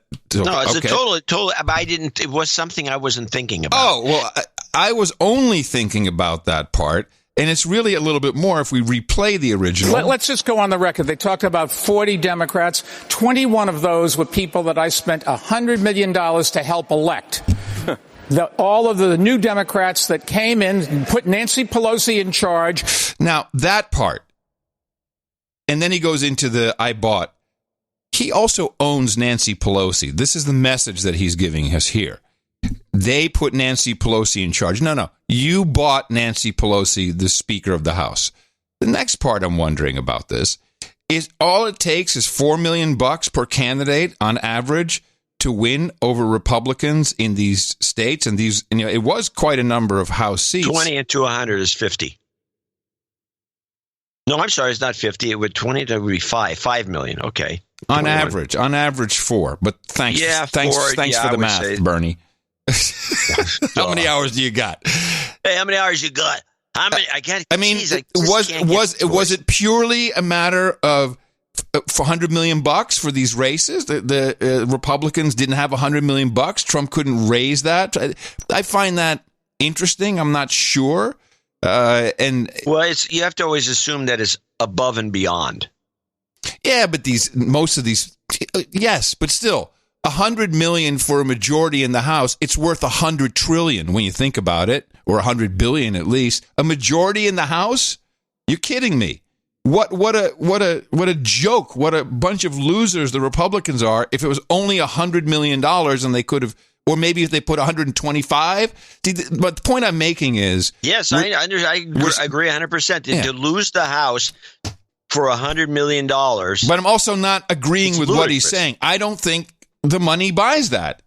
I just don't. And I love Mike Bloomberg being in this. Let me finish. I love Mike Bloomberg being in this race because we will know. We will know if you have unlimited funds, if you can buy yourself into the presidency. He clearly thinks so. He talks about bought. I'm not so sure. He's probably more frustrated that he doesn't seem to be able to buy himself the presidency the way he believes he bought the House seats for the Democrats. I don't think it's true. I don't. A lot of people have had these ideas. William Randolph Hearst I, with all his newspapers, thought he could push himself into high positions in the government. He never could do it. Right.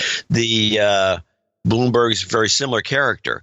And he's underestimating the American public. I've written in the newsletter, a couple of the essays, like not the recent ones, but some of them, discuss this. This is a big deal because the media wants everyone to believe that it's true that you could, by spending more money, spending more money, you will be successful. And this little message about Bloomberg and the 100 million is a good example where the media is going to go, yeah. This just shows you that if you spend more money, in other words, give us, the media, more money, you'll be successful.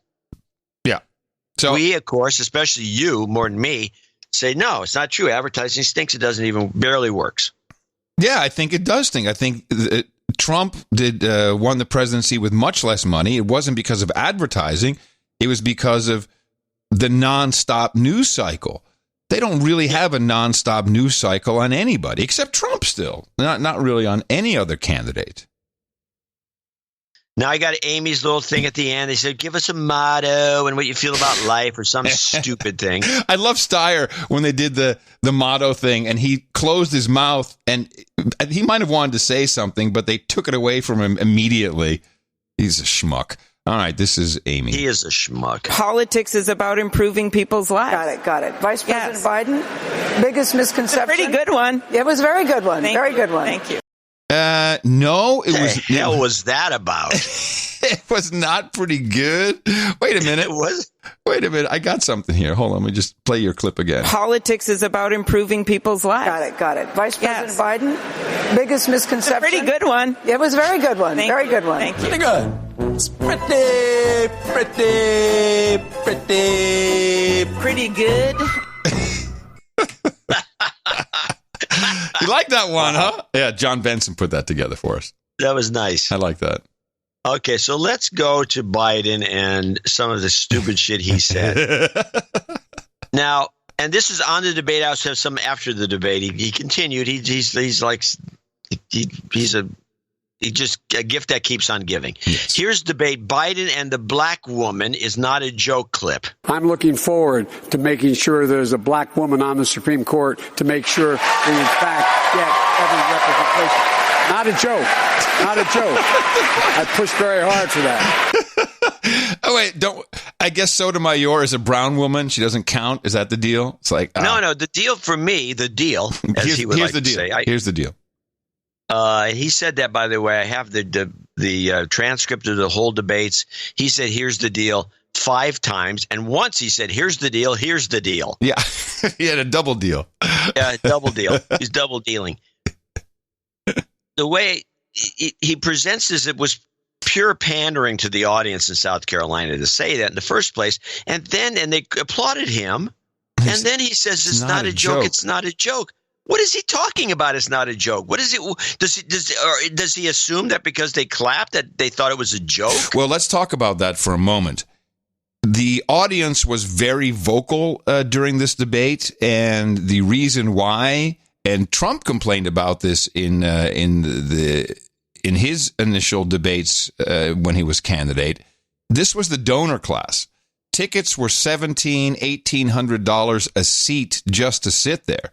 That's why, and there were a lot of Biden people who came in, and very few Bernie people. So this was a rigged audience. All right. Well, that still doesn't explain it's not a joke. It's not a joke. No, well, hello. What this says is people are willing to pay $1,800 to see Joe make a fool of himself. This is an A ticket ride, baby. This is the one you could take this to Vegas. Yeah, technically e-ticket's your top ticket. You know, I thought the e-ticket was, but someone corrected me years ago, and somebody corrected you wrong. Yeah. In fact, I used to go to Disneyland when they had those the tickets, books, yeah, with the kind of rubbery backing. And the A-tickets were like the free rides. You know, they were just junk. There's the e-ticket. Whoever told you that was I don't know what they were thinking. Anyway, let's go on to here's another one. This is the "Why Am I Stopping" clip. Yeah, this was. Hold on a second. This was another one of my favorites. Yes, got it. We are going to continue to move closer to make sure that we can, in fact, prevent North Korea from launching missiles to take them down. And if we don't, why am I stopping? No one else stops. Okay. Okay, sir. That's my Catholic school training. Okay, go. Sad. This is where, although funny, it was sad. Can I do 2 that you don't have on your list? Yeah, are they Biden? Yeah. Yeah. Well, you're free to go. They came up with the internet. They came up with the whole idea of stealth technology and the rest. I'm going to do the same thing. And then, where did that come from? Yeah, the piece I wanted, which I didn't get, where he's like that DARPA, which is the advanced thingy.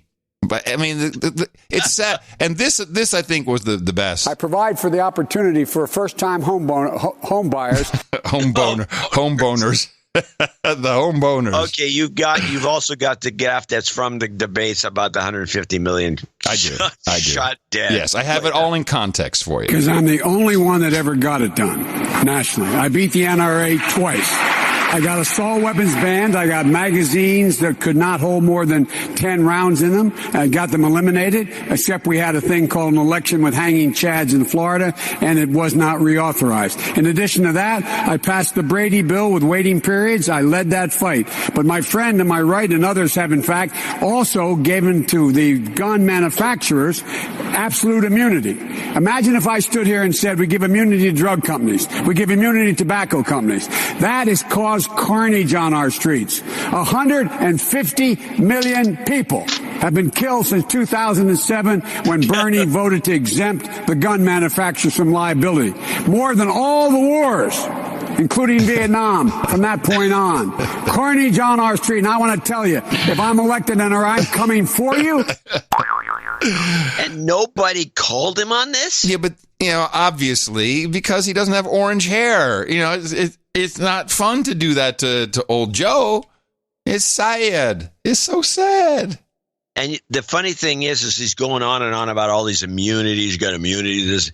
He never mentions immunities to vaccine manufacturers. No, well, he makes a point. There's immunities to there's immunities to lawsuits, and he says that gun manufacturers have this immunity. He says, "Can you imagine if?" And then he says, "Pharmacy." Right, but you're not actually taking him serious anymore. I mean, he's just here for entertainment. You can't be upset that Joe didn't do something right. Well, I'm more upset that somebody said, "Hey, Joe, there's not 150 million dead. It was like since 2007. That's 12 years. He has a real issue with numbers. He'll say 50 million instead of 50 billion. He just has issues. It's cruel. Yeah, well, let's go on with the cruelty segment. Okay, this is after the debates. This is the debates after, and this is a little Biden 1 minute clip where he said, play it. Well, I don't know what the hell it is. Debates after Biden. I'm sorry. You see debates? I see debates. I don't see. You don't see the word after? No. Should be debates after Biden Freudian slip. Oh, you know what? Okay, I'm sorry. It's because you've misspelled things. Never mind. Not your fault. I didn't misspell anything in this line. Okay, I will explain to you. If you're looking for debate after, right? So you have debates, you have debate lowercase, debate uppercase, debates with an S. So it's no longer an alphabetical order if I'm looking for the next word after debate. Just saying, it's not your fault. I clearly need to anticipate better. When I got a chance to say something, I said what I had to say. And look, it's all about whether or not we're going to give people an even shot. The idea that, progressive is what we're looking for and not a revolution. This idea of a revolution, it's not going to happen. People want progress. They want to build on what we had, not go back, but build on what we had. And the idea we should have a health care policy that covers people. We do that. We can afford it. We can get it done. Is the very notion of revolutionary politics within the Democratic Party disqualifying? No, it's not disqualifying. It's worth competing about.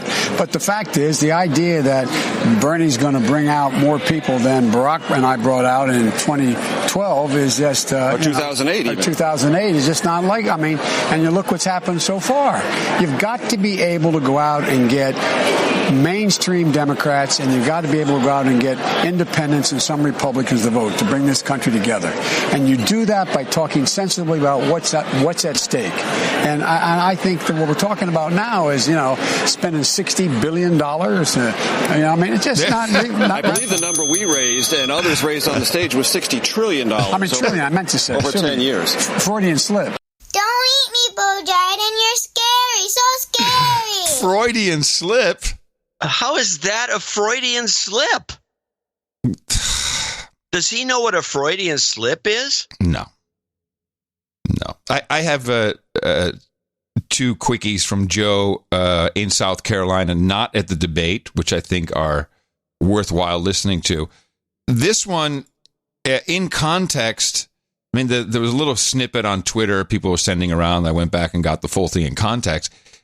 He confused himself by speaking about the past And I think he wanted to say, this is how I did it, but it came across as, this is what I'm saying to you now. This is the First in the South dinner speech. South Carolina is going to determine who the next president of the United States is going to be.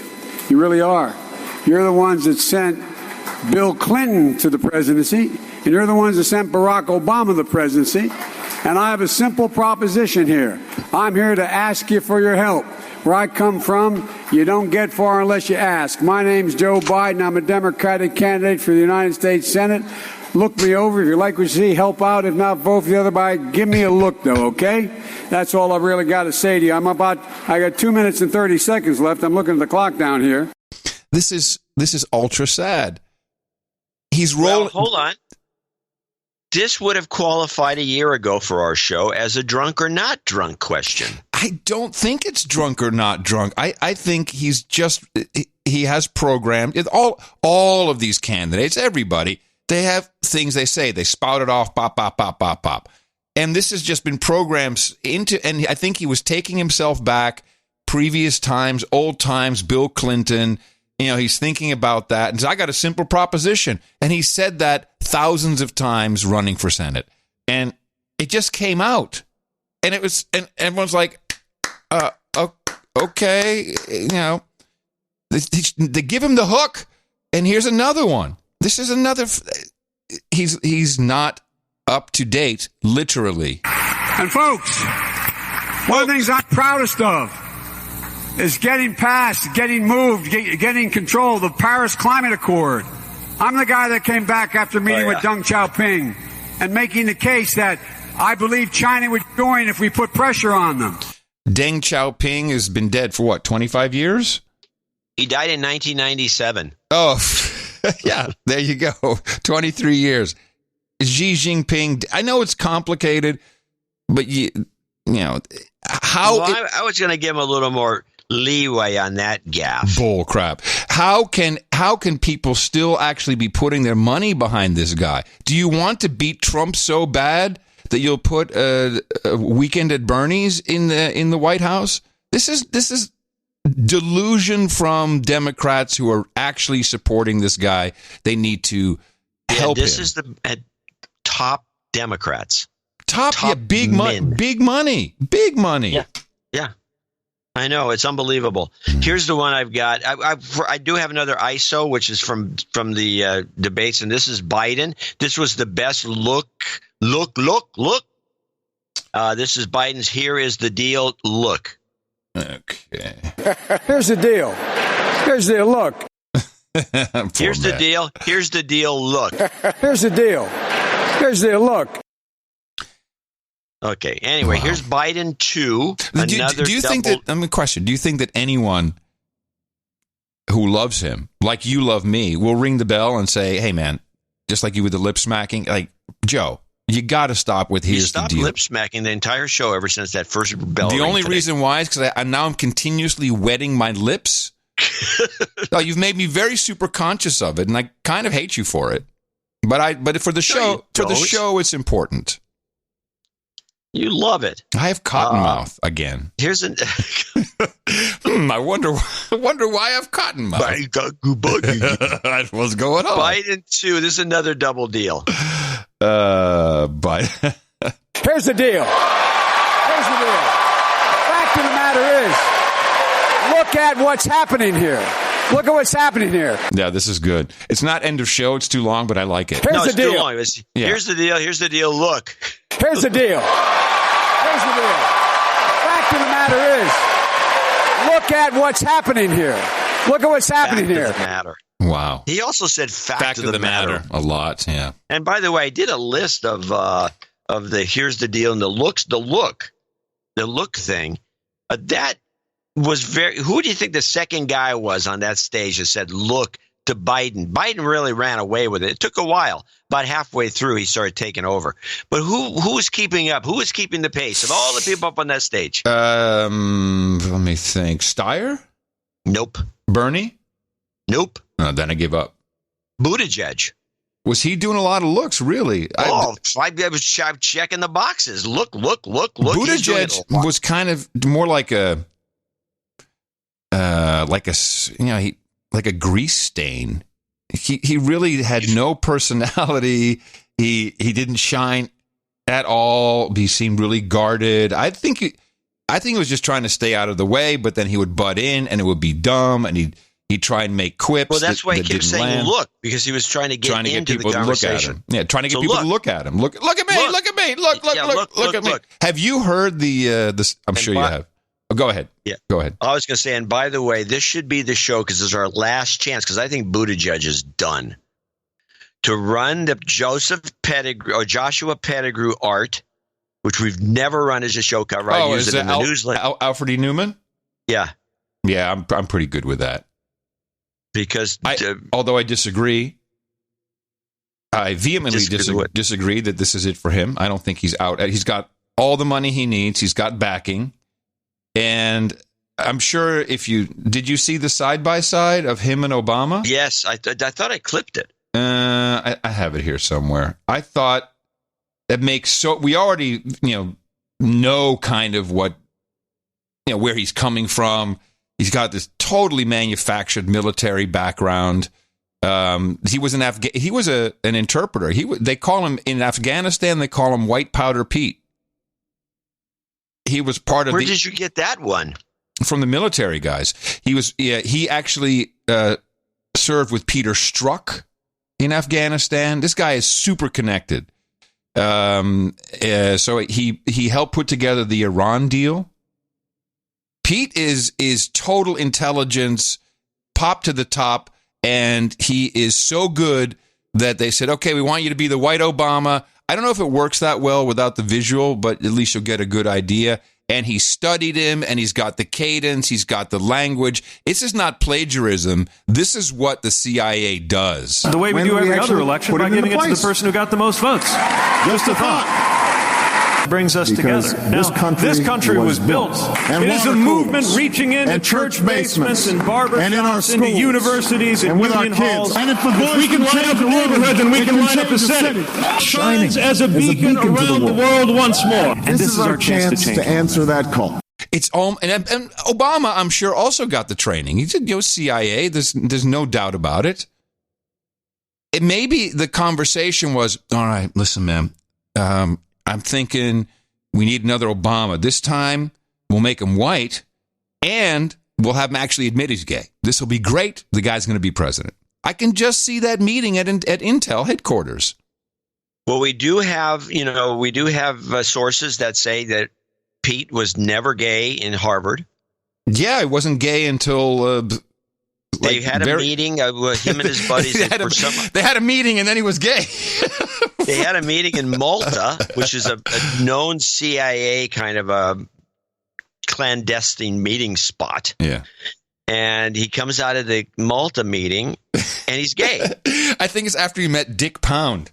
Dick Pound. No, Dick Pound came later. Came later. So the guy's a very sketchy character. But he's done because, next to Bloomberg is like a small town guy. I understand what they were trying to do, and they make him the new Obama, and maybe that's why they wanted him to be gay, because when he did this, that's what I'm saying. That's what I'm saying. Exactly. Yeah, because they needed a minority. He should be a minority. Whoever in the CIA came up with the gay idea, I think that was a mistake. Here's the Pete and the gay pill clip. Oh, okay. Hold on a sec. I was leaning back. If you could, if there was a pill, if there was a pill that I could take and not be gay anymore, I would have jumped on it. When did he say this? When did he say this? This was recently because he's got his husband sitting there in the front. Oh, my God. No, You never heard this one? No. Oh, and play it again. Play the whole thing. Oh, my God. If you could, if there was a pill, if there was a pill that I could take and not be gay anymore, I would have jumped on it.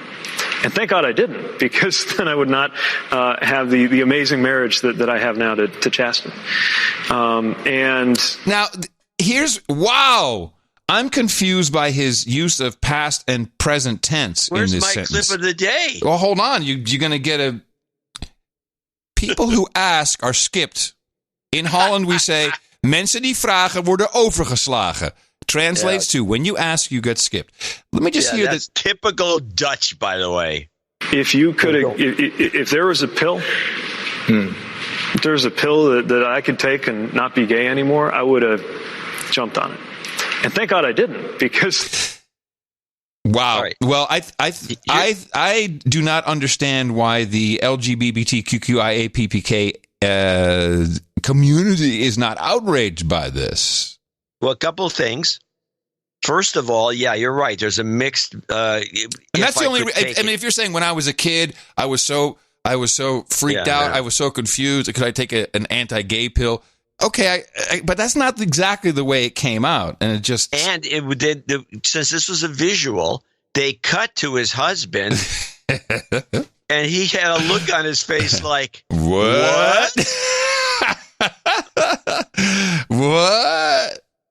It was not a good look. I hear Gilead's working on that anti-gay pill, Pete. I think this is in the world of gayness. In the world of gayness, what? I don't know what he was thinking to say that. And you could tell he was stammering. Yeah, but in the world of gayness, I think that most people I know and love would say, "What a dumb ass shit thing to say." It seems like counterintuitive to the whole message that he's supposed to portray. Sounds like something Pence would say. Yeah, exactly. All right. So anyway, I thought that was kind of revealing.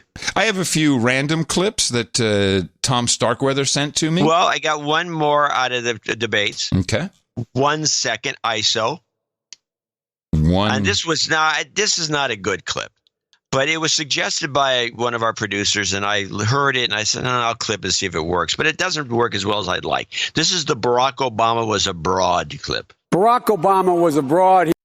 No, it doesn't work. It doesn't work. You can't clip it tight enough. It's not funny. No, it's not funny. Okay, here is just some random clips. Amy Klobuchar. Because I know the vaccine is out there in the head of some kid right now in school in Columbia, South Carolina, or Houston, Texas, and it's investing in education. No, Amy, we already knew Gilead was going to solve all your problems. So no. Bloomberg, a favorite of the ADOS community. And I know a lot of black people that if they were white, it would have been a lot easier for them. I know a lot of black people. It's just not you don't start sentences like that if you're trying to appeal to everybody. Bloomberg again. But right now, I'm sorry if she heard what she thought she heard or whatever happened. I didn't take any pleasure in that. Okay. And here's Pete. I'll tell you what the Russians want. They don't have a political party. They want chaos. And chaos is what is coming our way. Okay. And Warren. I talk to people in selfie lines every day. Oh, she's an amazing woman. She talks to people in selfie lines every single day. I want to say something about that. Yeah, and by the way, that's the stupidest thing I've heard in the whole debate. I talk to people in selfie lines. Yeah. Yeah. In other words, people, that's who she talks to. That's her source of information. They're lined up to take a selfie. At the end of the debates, Joe went down and mingled with the audience and was doing selfie after selfie. Yeah, everybody who had a phone. $1,800 a seat donors. That's not just an audience. Of course, he's going to go down there and talk to them. Oh, there you go. That's right. I forget that element. But but the thing I noticed is that Joe, no matter what phone they gave him, knew how to do selfies. Wow. He held his arm out. You're piling on. You're piling on, man. That's really bad. And by the way, unlike you, I remember to give you your clip of the day. Oh, clip of the day. Well deserved, John. Well deserved. I'm not like you that tries to get away with not playing it. You mentioned you're the man with the button. Wow, opening clip right there. Thank you. Here is, speaking of drunk or not drunk, Chris Matthews talking to Pete, White Powder Pete, after the debate. Speaking of bad countries, bad leaders, Putin apparently has decided, I love to pronounce that name that way, Putin has decided it's in his weird-ass interest to promote the chances of Bernie Sanders winning this nomination fight. What do you think he's up to? What scurrilous effort is he up to here? Drunk or not drunk? Well, he sounds drunk to me. Yeah. But since when does he say he realized? Realize. Okay. Yeah. All right, you got it. Play that clip again because they reminded me of something. I got to get back to that thought. Before getting into tonight's news, I want to... Oops, wrong one. Sorry. Speaking of bad countries, bad leaders, Putin apparently has decided, I love to pronounce that name that way, Putin has decided it's in his weird-ass interest to promote the chances of Bernie Sanders winning this nomination fight. What do you think he's up to? What scurrilous effort is he up to here? Scurrilous effort. Well, I know what the scurrilous effort is, supposedly, at least from the perspective of a libjo. And there was some analyst that actually came up with this. The only reason Putin wants Sanders to win is because he doesn't expect him to win, and it would be the best candidate that Trump could beat. Of course. Well, Putin's a smart man. We all know that. That Putin. Yeah, okay. Yeah, if you believe that, you believe anything. I have two clips related not to the debate, but to the 2020 race, if you feel you've done enough debate here. I'm over with the debates, and I'm ready to go to international news. All right, so three clips. Excuse me. First, Chris Matthews, you'll recall that he said about Bernie, they're going to kill him, but they can't stop the message, repeated by Brian Williams, he's such a fool. They made Chris come out and apologize, and maybe that's why he was drunk. Before getting into tonight's news, I want to say something quite important and personal. As I watched the one-sided results of Saturday's Democratic caucus in Nevada, I reached for an historical analogy and used a bad one. I was wrong to refer to an event from the last days, or actually the first days of World War II. Senator Sanders, I'm sorry for comparing anything from that tragic era in which so many suffered, especially the Jewish people, to an electoral result in which you were the well-deserved winner. This is going to be a hard-fought, heated campaign of ideas. In the days and weeks and months ahead, I will strive to do a better job myself of elevating the political discussion. Congratulations, by the way, to you, Senator Sanders, and to your supporters on a tremendous win down in Nevada. Ooh. Well, he got chewed out there. Oh, yeah. Dick Pound had a visit. Like, you got to get to work, man. This is by the way, I should remind people that this is one of the things that really makes this show special, because except for the two of us condemning each other, you don't have this sort of thing where you got some top quality entertainment, people. It's like you don't have some boss, some third party that's not even on the show that tells you what to do. Who it is? It's hidden in the shadows, coming up and saying, "Hey, bud, you like your gig?" Yeah, really. You like this? You like being able to pay your mortgage? Well, you're gonna have to do this. Yeah, exactly. Thank you for pointing that out. We do, but keeping each other in check is always good. I totally agree with that. Somebody's got to do it. Yeah. Before I play these two external clips, who did you think came out the best of this debate? Who do you think the winner was? Well, I think I have to say I think Bloomberg, and I'll tell. Here's my reasons. Other people feel Bloomberg, and other people feel Bernie. I don't. Some people thought Warren. I thought Warren made a fool out of herself. Yeah. I thought she was an idiot. Yeah. Well, the reason I like Bloomberg is he was calm. He wasn't holding his hand up the whole time, going, "Call on me, teacher. Call on me, teacher." And he would just seem like a normal kind of a presidential type of guy. He wasn't "Come on me, teacher," or screaming. He wasn't yelling like Bernie does. And in fact, I got something. I don't know if you listened to this thing or watched it later, and I could be wrong about this, but in the live feed that first came out, that was live on the air, the second hour, Bernie was screaming into his mic and popping his peas. Yeah, over-modulating even. Over-modulated, but if you go back and watch the tape, he's not over-modulated anymore. Oh, really? I think they fixed it. Yeah. Because that was going to be one of my clips. But then I went back to get it, and there wasn't anything to get. Okay. I thought Bernie had nothing new. It's just slogans. Look, I tell you. It's just slogans. And then a little, look, I tell you, a little overmodulated because he's always bowing down into the mic. He gave us nothing new, nothing exciting. Slogans. He's a slogan man. So that Sloganeer. Sloganeer. That's a very good term. I don't know if it's a real one, but it is now. Oh, yeah. Sloganeer. So he's good at that. I agree with you on Bloomberg. I think he came back nicely. He needs to stop trying to do the humor. I didn't clip it, but at a certain point he said, well, I'm amazed all of you are here, that you even showed up after my great performance the last time. Yeah, he's not funny. But he didn't land it. The punchline wasn't right. It didn't land right. It was everything wrong. Uncomfortably dumb. Elizabeth Warren, I believe that has a contingency that I'll call kind of like my my Austin Obama bots who divorced me. And I'm never allowed to go have dinner with them. They won't talk to me. Yeah, people like that enjoy the vitriolic attacks, thinking, yes, Elizabeth can attack Trump. If she can take on Bloomberg, she can take on Trump. I'm pretty sure there's some of that in there. And that was the only thing she was really trying to achieve to appeal to that. Well, it's not helping. No. Poot was no good. Steyer was no good.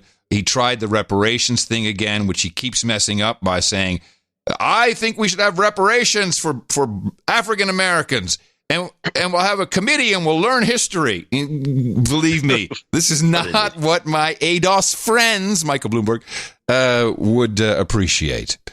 So I think Bloomberg overall did pretty well. Joe is just sad, and who's left? Oh, Amy. Look, she looked pretty good for a while, but then she just loses it on dumb stuff. And I thought that was that thing at the end where she complimented herself. Awkwardly. I still think she's awkward. I still think she is a really good senator and represents her state well. The Keeper and I have been going through all the policies.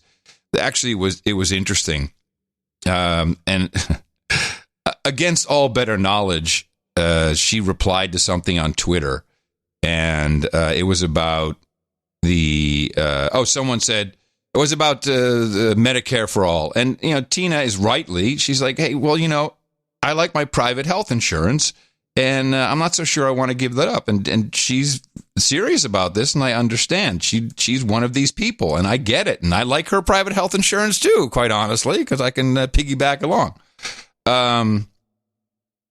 And so someone said, you have no idea what you're talking about. Here in the UK, the NHS, we love the NHS. It is our pride, the NHS. This is what you want. This is where it should go. And so just on a lark, I went to news.google.com and just typed in UK NHS. Here are the top 4 stories. Couple who fled Wuhan over coronavirus fears told they can't have free NHS maternity care. And that's because it happened outside of the UK. Nurses to be trained to perform surgery to ease NHS waiting times. Okay.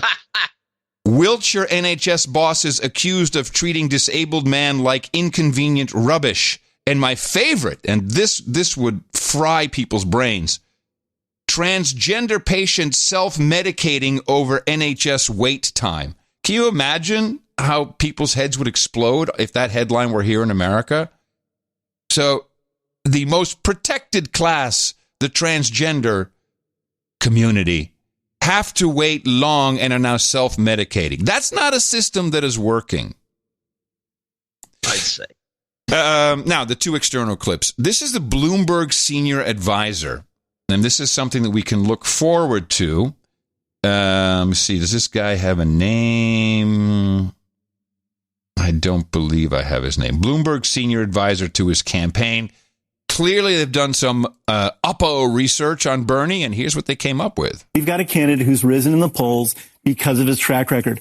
Bernie has all of this loopy stuff in his background saying things like, women get cancer from having too many orgasms, or toddlers should run around naked and touch each other's genitals to insulate themselves from porn. Why has this stuff not been more surfaced? He's written about women's rape fantasies. That hasn't been surfaced. That's the loony side of Bernie. The policy side of Bernie is he has not been good on immigration. He has not been good on criminal justice reform. He was an avid backer of the 94 crime bill. He's bad on guns, bad on immigration. And as a legislator, as a member of the Senate, I think he's only sponsored 7 pieces of legislation, 2 for post offices in Vermont. That's the opposition research. I'm waiting for the stories. Have you ever heard of any of this? Yeah, I have heard of most of it. Oh. There was I don't know where I got it, but there was all that stuff about he wrote a novel or some book when he was like in his 30s, and it had to do with pedophilia and women's rape fantasies. And that's pretty much out there. And I think it's available. And his legislative prowess or lack thereof is pretty well known. I mean, Warren. No, that part I know, but I didn't know about the kids should run around touching each other's genitals so that they won't be obsessed with porn. I mean, I'm sure it's more nuanced. That's when he was more of a socialist than he is today. This was during the 70s. Well, that is the socialist way. Hey, let's touch each other's genitals. We're socialists. Yeah, that's. Well, there's another clip for opening show. It was the 70s thing, and in the 70s, you have to remember this guy's old. And so in the 70s, he was in his 30s, I guess, and he was thinking along this crazy stuff that came out of the 60s, this revolutionary thinking, and a lot of it was sexual. It was the sexual revolution. This was when the birth control pill first showed up. You're within 10 years of it showing up. Bra so everyone's burnings. having sex. Yeah. This is all pre-HIV. Yeah, I'm okay, you're okay. What color is your parachute these days? Yeah, and all these books, there was a number of books written from about 1968 to about 1975 on sex. Yeah. There was the Joy of Sex started it, and then there was a slew of little paperbacks and everything else, and it was I would look back on and say I think a lot of it was about kind of perverted sex that they were promoting. And it was very interesting to read this stuff, to be honest about it. That's when Marquis de Sade's material, the story of and all that stuff. Right. This period, that was Bernie. And so Bernie's right in that, and then he's jumped in. He's all on board with all this stuff. And where is Dr. Roos when you need her to talk about this? He screwed up by putting it all out there like that. He doesn't. It's not going to fly. No. And then finally, and this breaks a rule. We have certain rules. There's certain people we do not play clips from on the show. Can you name 3? Well, I can name 3 we're supposed to not play clips from. One is Rachel Maddow. Yes, correct. Another one is Alex Jones. Correct. Although we break that from time to time. Because he's sometimes you can't avoid fantastic, yes. And the third one, who would be a third one? There's a couple of third or fourth ones, but there's 2. There's Mitt Romney. We don't do him. Oh yeah. We don't do Watermelon Head. John Kerry. Yes, John Kerry's been banned, but because his clips are it's impossible to get a good clip from him. And Mike Pence. I don't know that he was banned. Well, I thought it was just a kind of like, what you're going to get from Mike Pence. Well, he was. I got Mike Pence all fired up, and I thought we should at least listen to it. This is not a Mike Pence I recognize. Did y'all see that debate in Las Vegas last night? Yeah, I didn't watch all of it either. I mean, that wasn't a Democrat debate. That was a demolition derby. He's got a writer. What a train wreck. Now, look, Midwest, we know what a demolition derby is, right? And it makes a lot of sense. I mean, seriously. I mean, I grew up in a small town. County fair comes to town, right? So everybody with the crummiest cars in town would drive them into the infield and crash them into each other until only one was driving. So now you've got all these Democrats with the crummiest ideas in politics. smashing into each other, and eventually there'll still be one still running. But I think we all know how this is going to end. There's going to be a monster truck with a T on the hood that's going to drive into the infield and roll over the top of them. How's that? Pence has material. Nice. Someone wrote something for him. I think somebody did write that for him. Well, of course. He can't do that by himself. Can't do that by himself. I thought it's all visual. The good material like that is all visualized.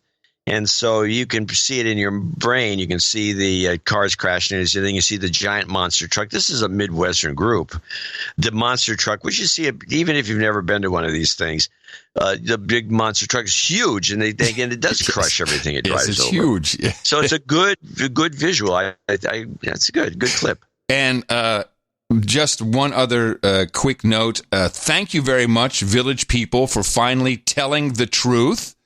As there was outrage, as per usual, when Trump went to India. He was in the Patel Stadium, and they played Macho Man by the Village People and YMCA, which is, it's a Trump thing, and all these bands like, hey, you'll play our music, man, which of course they have no right over, and we've discussed this many times in the show that. As long as the venue is paying for their performance rights, you can play whatever you want. There's no way you can stop it. You can't ban it, even though they make big noise about it. And the Village people, after all this yelling and screaming on Twitter, said, since our music is not being used for a specific endorsement, the president's use is perfectly legal. He has remained respectful in his use of our songs and has not crossed the line. If he or any other candidate were to use any of our songs in a manner that would suggest our endorsement or a promotional advertisement, that would cross the line. And they went on to say that we are inclusive and we want everybody to enjoy our music. Well, thank you, Village people. I like that. Finally, someone set the record straight. And of course, now... Well, it's like the Very Fine People hoax. Yeah. They set the record straight, and the next time Trump uses any song, there'll be a big fuss. Well, even funnier is that now people are tweeting, if I hear the Village People come on the radio, I'm changing the station. I'm going to show my support by donating to No Agenda. Imagine all the people who could do that. Oh, yeah, that'd be fab. Yeah, on No Agenda. In the morning. And we do have a few people to thank for show 1220. We're starting with Mark DeWitt in Linwood, Michigan, 12345. Followed by Corey Ainsworth in Edgerton, Wisconsin, nearby. 12345. We can put some house buying karma for him at the end. Ken Dusling, 100. Sir Brian Kaufman in Scottsdale, Arizona, 7575. Gary Blatt, 6660. Stephen Sandoval, 6633. Scott Richardson in New Orleans, 6006. Happy Mardi Gras. And he's got the right donation for Mardi Gras. John Carney in Alpharetta, Georgia, 6006. Jobs karma worked for my smoking hot wife. Woohoo! Sir Gummy Nerds comes up. He's the Viscount of the Troll Room in Green Bay, Wisconsin. Love and Light, 5555. Robert Gusick in High Point, North Carolina, 73s. NC4RG. Peter Chong in Lakewood, Washington, 5510. Matthew Durney, 5432. You think you have something to say there? You might want to read that over and see if we have to go back to it. Kurt Lebanowski in Ramsey, New Jersey. Birthday donation coming up.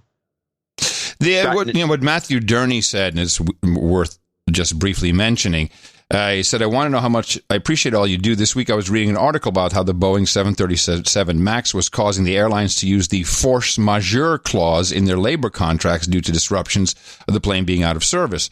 He says, I would not have known what force majeure was unless I had because I listened to the No Agenda show when we talked about it in light of the Chinese Phase 1 deal. So yeah. The more you know, the more you learn. No Agenda. That's right. Scott Nelson in Melbourne, Florida is up next. $50.01. The following people. This is a short list today. I want to mention that to people. The following people are $50 donors, name and location if I have it. Starting with Scott Porter in Frisco, Texas. Then John Munton, Will West in Peoria, Arizona. Michael Kaufman in Hillsboro, Oregon. Jeffrey Zellen in Oakland, Michigan. Sir Richard Gardner, I think he's in New York. Julian Robbins in Aptos, California. Darren Denikowitz in Dubai, Arab Emirates. Cole Candler in Lynchburg, Virginia. Now, he needs a dedouching, does he? No. The next one. R. Tabak in Meppel. Is it Meppel? Yes, it's his name is Rene Tabak, Rene Tabak in Meppel. And tabak is tobacco. And says, last time I forgot my dedouching, so if you please, yes. You've been dedouched. Thank you, Renee. It's followed by Jesus Ellen in Austin, Texas. Joe Winky. Yo, Jumbo. Joe John, yes, and he's in California. Hey, well, that's it. We're done. Did Jumbo send you something new, Joe? No. Oh, Did he send you something new? Well, I got a notification, I think an email that said something was coming. So. No, I didn't get anything. I love that. I love you, Joe.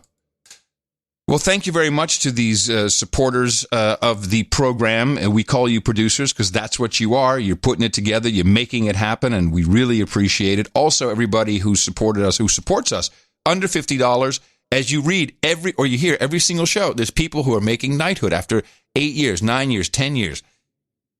That is so, I'm going to use the word, amazing to hear that we've had people stick with us, and I think, we make an outstanding product. Everybody helps us with it. I didn't smack my lips. I rang the bell for the goodwill of the people that help us.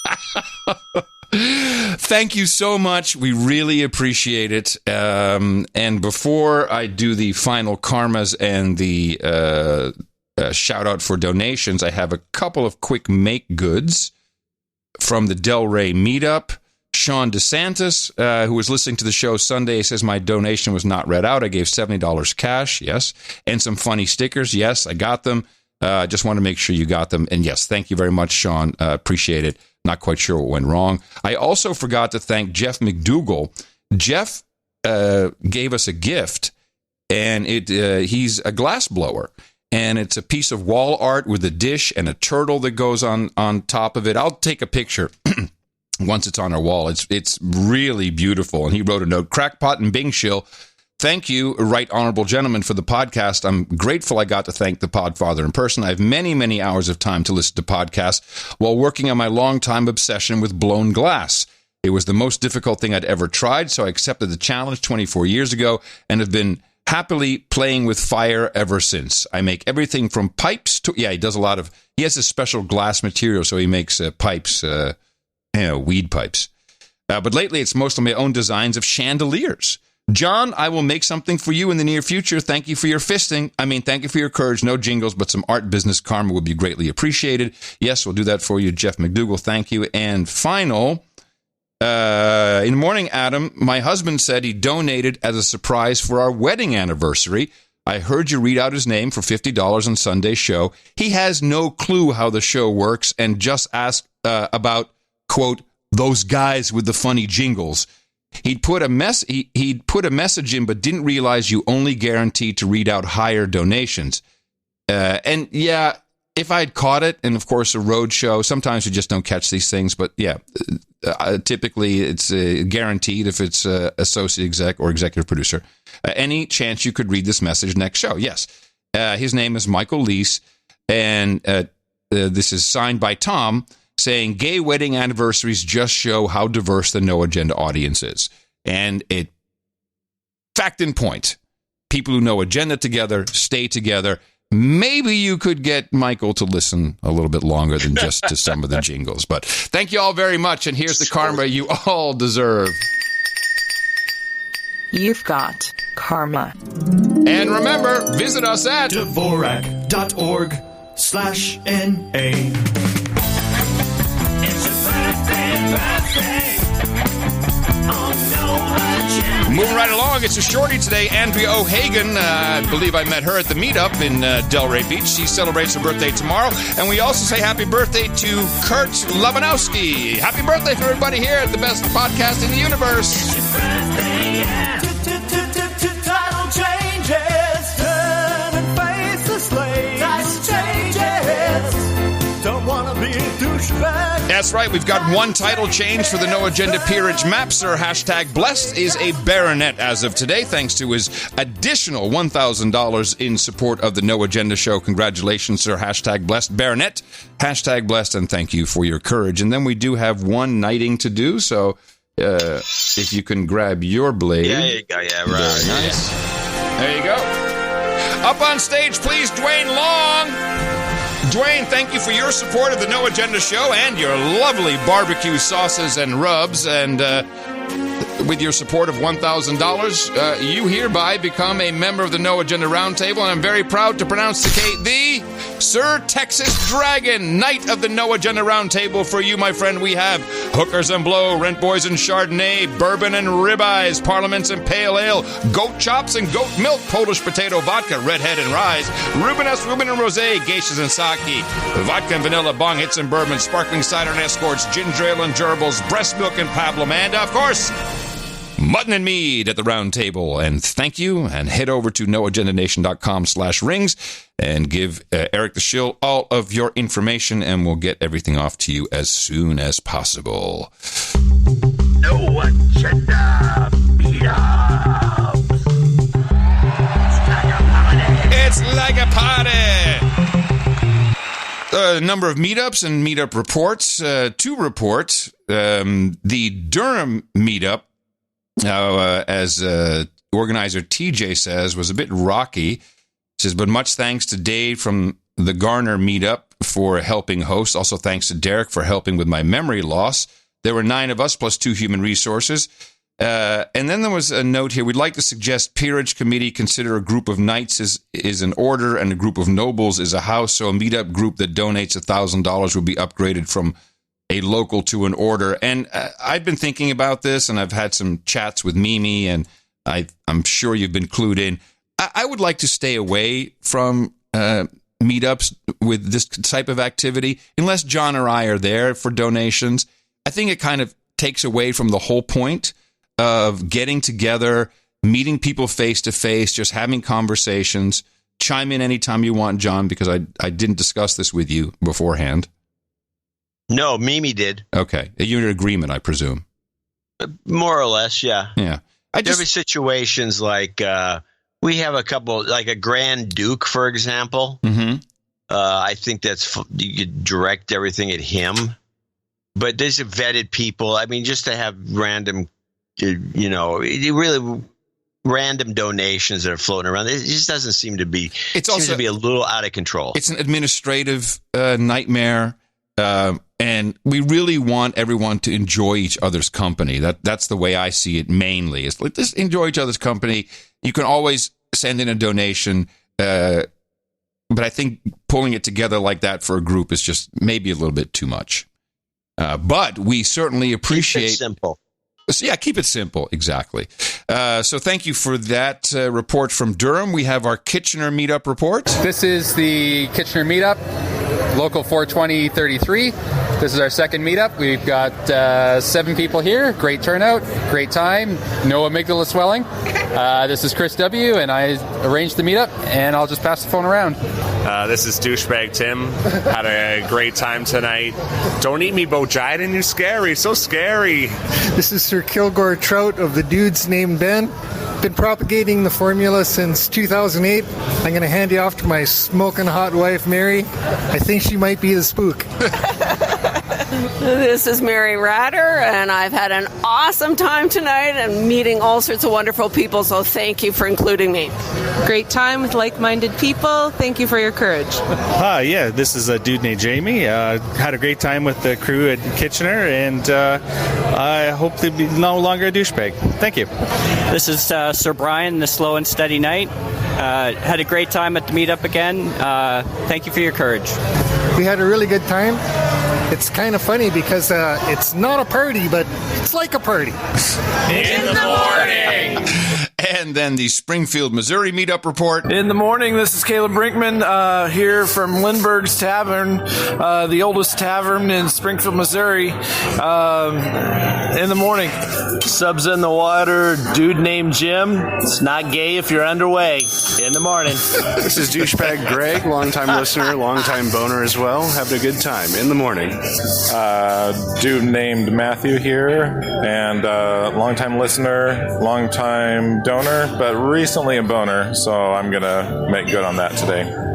In the morning. Yes, thank you all. Good. Glad you had a good time. It's nice to see these meetups working well. Quick overview of the list because we have a leap year. Surprise, surprise. We got a lot of meetups on the 29th of February. First, though, tomorrow we have the Bay Area Troll Moot. That's in Oakland at Drake's dealership. I heard a rumor you might try to show up there. I don't want to pressure you. I am going to go to if people want to donate, because we just talked about it, I will be there. Excellent. I am going to the Drake's meetup. I may have Buzzkill Jr. Nice. And Theodorable may show up. Oh, a Theodorable. That's a special event. So I will be there. You'll find me. I'll come wandering, and I'm sure that somebody will say, hey, we're over here in the corner with the very surly waitresses and mediocre and a-hole staff that works that place. So Saturday... But I'll be there, and don't forget, envelopes. We'll be looking for it. Yes, with notes so we can track it, please. We need the notes. Saturday is our leap year day. A lot of meetups. We have the meetup in Montreal, Canada. We have the Leap Meet, Oklahoma City. We have the Kansas City, Missouri meetup. We have the Lakes County, Minnesota meetup. San Clemente, California. Zurich, Switzerland at Rivington and Sons Bar, same as the last time Rolf is organizing. We have Chicago, Illinois at Revolution Brewing on Saturday. Busan, Korea. Man, I hope people show up. That's Jesse Coy Nelson. He's out there. He's traveling around the world doing meetups. So if you're anywhere in South Korea and you're not locked down, and I haven't heard from Jesse, so I hope he's okay. That's what is upcoming this week up until Saturday. NoAgendaMeetups.com is where you can find all the information about these meetups. And if there's not one near you, all you have to do is make one yourself. It's easy. It's like a party. Sometimes you want to go hang out with all the nights and days. You want to be where you won't be triggered or held to blame. You want to be where everybody feels the same. It's like a party. I should mention that, these Friday meetups in Oakland or the Bay Area, generally Northern Bay Area, are very inconvenient for anybody. And we don't expect the Southern Valley folks to actually make it up. Although Sir J.D. Barron of Silicon Valley showed up to Drake's last time. But there are a lot of people that work at Apple, and they just can't get up here because of the traffic. Traffic is horrible. Yeah. We are going to do a Southern Silicon Valley meetup. Nice. So stay tuned. All right. We've gone long, but I feel like we should do a little more show before we get out of here. Well, we got the international news we got to deal with. First of all, there's this farmers thing going on. It's just completely out of control. Nobody's covering it. Well, we've been covering it for months and months. Yes. I've got the EU's farmers report here to help us catch up on that. What's going to happen to the budget for European agriculture? Even as the EU's 27 member states gear up for what are certain to be tumultuous finance talks, the continent's farmers want to be certain they'll still get their slice of the pie. What we see today are severe cuts within the agricultural part of the European budget, and severe cuts in a sector which is already suffering today. We have European farmers who are in an average of 40% of the income of the average European citizen. So farmers who are already struggling. Stretching back nearly 60 years, Europe's common agricultural policy has seen often badly needed subsidies go to farmers across the bloc. However, funding set aside could now take a major cut of tens of billions of euros. The result not just of the €75 billion hole left by the United Kingdom's departure, but changing priorities within a Europe that's seeking to make up that shortfall. Historically, farmers are the ones governments need to look out for. And I don't mean like take care of them. You got to look out for them. They have all kinds of weapons, and they've historically used them against their governments. They've been, the farmers, and there's this huge strikes in Spain, and the Netherlands had theirs. Germany, France, yep. Everybody. And the problem with farmers is that without them, we'd starve to death. No, it's how annoying. And it's like, there's a lot of subsidies that go to these farmers, and then some of them do get rich, but rarely. They don't become Bloomberg rich. It's really, they're taking a little too much for granted in a lot of different ways, and they can starve us out. And I'm surprised the French are close to about to do that. It's also the EU thinks we'll just bring in American farm goods. But it's also the reason why they're angry is mainly because of climate change policies. Yes. So their production is being cut in true socialist fashion, I might add. Their production is being cut under non-understandable for reasons that a typical farmer just doesn't get. He's like, I'm still growing crops. What are you talking about? Crops suck up CO2. Crops produce oxygen. I mean, I don't even see how the climate change thing works it out. Well, mostly the dairy farmers. Let's get rid of them. So instead of drinking milk, let's drink almond milk. Do you know how much water it takes to make one almond tree produce one almond? It's out of control. People are nuts, no pun intended, about some of these policies. But okay. Anyway, this is going on right now. We need to explore this eventually, because this move, and this is part of the Oscars with Joaquin Phoenix, this move about the cruelty of drinking milk, that's kind of how it's been being presented, warrants some investigation. Where is this coming from, the nut industry, or is this really, truly a movement that people are all in on? It's got to be coming from the nut industry. Those nuts. They're cleaning up. Milk is murder. I mean, if you go, milk is murder. If you go to Whole Foods, there's more milk substitutes. And the thing that needs to be changed is they have to change the name of these products. This is not milk. But okay. There's more products coming from nuts and soy. And cashews, which is a kind of a nut. But the point is that there's more of that than there's actual milk products. And when you start trying a soy or a nut-based cheese, or try some yogurt made from nuts, it's really disgusting. Yeah. Do you have anything on Idlib, Syria? No. And neither do I, but I will for Sunday. It is interesting to me that we went through this maybe 2 months ago. Orange man bad. What are we doing? We're killing the Syrians. We're killing the Kurds. This is horrible. The humanitarian crisis. But now we actually have 1 million people who are in the winter in Syria and moving into Turkey. Turkey won't even take them anymore. I think Turkey is mainly to blame for a lot of what's going on. 0. In fact, this is the mainstream media.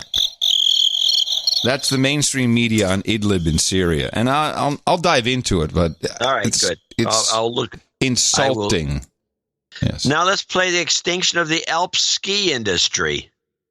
Oh, this I do not know anything about. A moment ago, Emmanuel Macron is in the French Alps today. He says he will be saving Mont Blanc. Right. He will also be saving the country's biggest glacier, which is shrinking very, very rapidly because of climate change. Yes. Some activists, though, are less than impressed, it has to be said. That's right, and we'll get to that in 2 seconds, but I'll start with this tweet by Greta Thunberg, 20.7 degrees Celsius on Seymour Island off Antarctica. That's the first time. Not minus 20, but plus 20. Plus. What's that all about? And okay, it is it's summertime down there, so maybe that's something to do with it. But this is the first time that a temperature over 20 degrees has been recorded ever in Antarctica. That was just today. This is a report also in The Guardian going back a couple of weeks now, but this kind of brings us to the point of Emmanuel Macron being in the Alps. So basically what you have... Because he's had quite a few public spats with Greta, hasn't he? He has. And the fact now is that I suppose in terms of communicating the urgency, activists have as much power, if not more power, than heads of state. But this particular glacier that Emmanuel Macron was visiting, a lot of French websites have been pointing to the dramatic reduction of ice over the last, a number of years. And indeed, for this report in The Guardian is talking about an extinction-level event for the skiing industry. Oh, brother. 28 degrees last night in Austin, Texas. That's Fahrenheit, so that's freezing. This is Texas. I have one question. Extinction event for the ski industry in the Alps. That'll be the day. If I ever met Greta, I would say, could you please tell me what is the optimal temperature for the Earth? Just tell me what it is so we know where to stay. Yeah, I know. It's a brain teaser, isn't it? All we hear about is 2 degrees Celsius. Well, what is the optimum temperature? What should it be? What should the world be at any given moment? This is insanity. You're not going to run into it. No. One more little French. These are all from France 24. France 24. Market report. Okay. Page of Libération, which is reporting on the economic hit for the planet and in France. And it's arguing that this roller coaster ride in the world markets is irrational. It says that the markets are exaggerating good and bad news much more than the general population do. Okay, since I find this segment kind of like throwaway, there's no analysis or anything, let me do something. Tonight, after ducking into federal court one last time, Hot Pockets heiress Michelle Janisch finally learned her fate. The judge sentencing her to 5 months in prison after she admitted to paying $300,000 to cheat college admissions for 3 of her daughters. Hot Pockets! Just love Hot Pockets jingle. We used to use that a lot. This is the guy who talks like this. He's on network TV. Yes, he does. But, we're trying to... Hey, I'm going to be on television with Joe Rogan Tuesday, and I've got Tourette's, so I'm not making fun of that guy. Yeah, apparently, well, yes. You don't want the jinx. You want the curse. It's going to come, but the karma is going to come back and bite you in the ass. And I'm already screwed. Yeah, probably. Right. Let's do something fun to end with, not just another France 24 report that's just blur. Well, I got this. This is kind of fun. This is Wells Fargo got fined $3 billion and still stays in business somehow. That's fun. Wells Fargo agreed today to pay $3 billion to settle criminal and civil probes into its sales practices. It's part of a settlement with the Justice Department and the Securities and Exchange Commission. The company acknowledged that its employees opened millions of unauthorized bank accounts in an effort to meet unrealistic sales goals. Excellent. Yeah. Yes. $3 billion. Yeah, we're good with it. I got $3 billion fine. $3 billion in fine. It's crazy. We got a number of end of show clips to roll out here. So if you don't mind, I'm going to end it. All right, you can wait. You're going to end the show. This show, yes. I'm just only this show. You get, maybe you're choking on the Rogan thing, and you're going to end it. No. I'll be able to handle it somehow. But before that, we'll have time to prepare, and that will be Sunday's show. You can get me all psyched up and all ready. To do a little prep, you got to tell me what I'm going to do. I'll come up with some we need some guy prep. Screaming in your ear. Yeah, I need some prep. Coming up on NoAgendaStream.com, Random Thoughts. Stay tuned for that. End of show mixes from Professor John Jones, Sir Seat Sitter, Tom Starkweather, and Matthew Scott. Thank you all very much for sending in your end of show mixes. And thank you, everybody, for helping to produce episode 1220 of the best podcast in the universe. Remember us at dvorak.org/NA. We need as much help as you can muster. Remember, after all, it is your podcast. Until Sunday in the morning, everybody, I'm Adam Curry. And from Northern Silicon Valley, I'm John C. Dvorak. We return right here on No Agenda and NoAgendaStream.com live Sunday. Till then, adios, mofos! And such.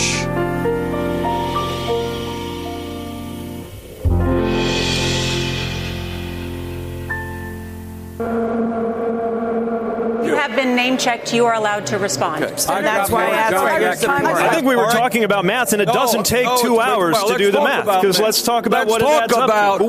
Let's talk about math indeed. Okay, so here's the math. No, here's the math. I talk to people in selfie lines every day. And I know a lot of black people that if they were white, it would have been a lot easier for them. I provide for the opportunity for first-time home buyers. Because I know the vaccine is out there in the head of some kid right now in school in Columbia, South Carolina, or Houston, Texas, and it's investing in education. Also, there's the majority of the American people who I think right now just want to be able to turn on the TV. I'm surprised they show up because I would have thought after I did such a good job in beating them last week that they'd be a little bit afraid to do that. We are going to need to be in your country.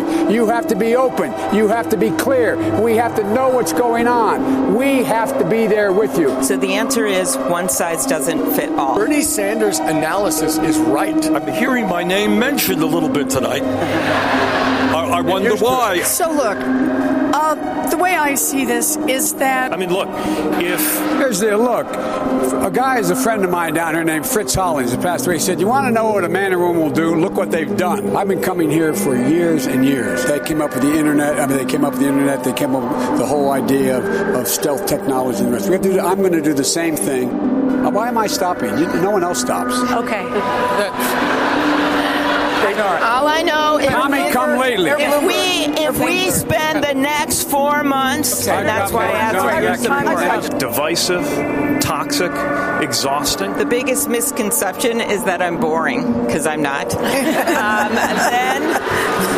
I would... Now, if you look... Also, there's the majority of the American people who I think right now just want to be able to turn on the TV. And that's why I asked for your support.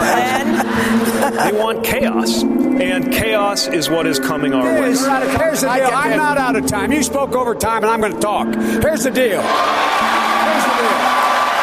of the matter is, look at what's happening here. Look at what's happening here. And that's why I asked for your support. Pretty good. It's pretty good. Looks like Bloomberg met his fate. But his chance done gone away. Lover Charlotte, pretty girl. Nobody's going strong. DNC won't nominate.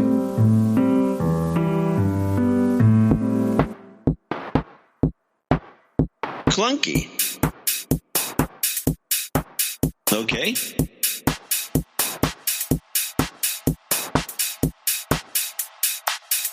So let's play this clip. Bicycles. Everybody has a bike. Okay. Everybody's bike gets stolen. Dropping these bikes? When your bike gets stolen. Since you brought up bicycles. You just look at the bridge. Talking about just a little switcheroo here. And you steal someone else's bike.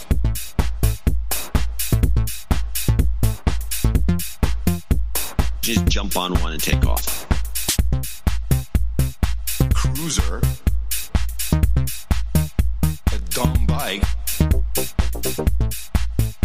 Whatever the case, shared bicycle action going on in China. If you visit any of China's major cities this spring, you're sure to notice a myriad of colorful bikes going around.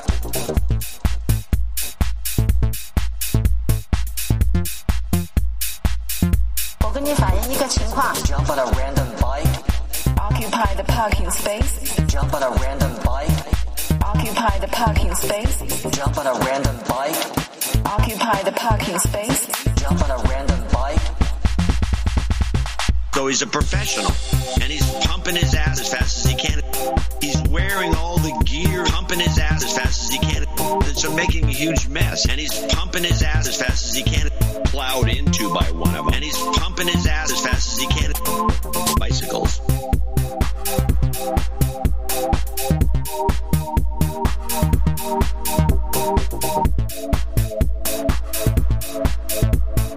Something on the back so you can carry your girlfriend on the back.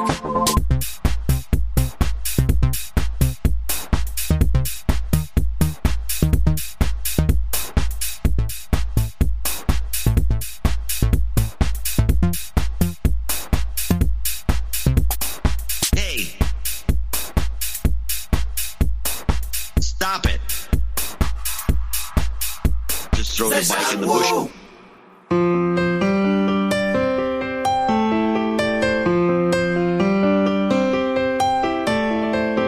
Put on my Bernie shirt and I boarded a bus. Picked up a bunch of illegals and paid them to come vote with us. Comrade Karl Marx, won't you look down over me?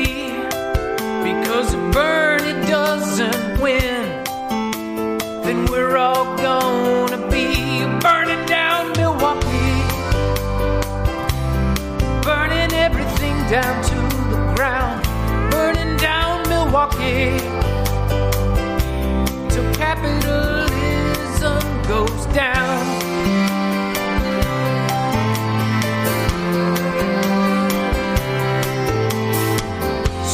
Roast of Bloomberg up on the debate stage. Followed him back to his fancy limo so I could call him a fascist to his face. But his security immediately stopped me, even though I told them I was a reporter. But there's a guillotine that's sized small enough for Mike and gulags for all his supporters. And we're gonna burn down Milwaukee. We'll burn everything down to the ground. Burning down Milwaukee. Till there ain't no free markets around.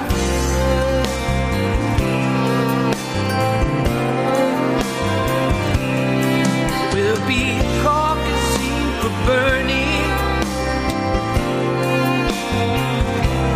with our fists in the air, and Reverend Al will be your pal when you haven't got health care. But boy, you'll have health care in Milwaukee. After we burn Milwaukee to the ground, like after we rebuild it, then you'll get the health care, is what I meant. Now Buttigieg plays the gay card, but we still call him Wall Street Pete. So I went to one of his rallies to try and cause a scene. So I yelled real loudly that Mayo Pete is alright. And Pete said, "Tell me, do you work for the Kremlin, man?" And I said, "Pete, I am tonight." Burning down Milwaukee. I really tried to burn it down. Burn down Milwaukee. But then I got arrested. I tried to work out that well. Burning down Milwaukee. Where's Antifa when you need them? Burning down Milwaukee. Yeah. Burning down Milwaukee.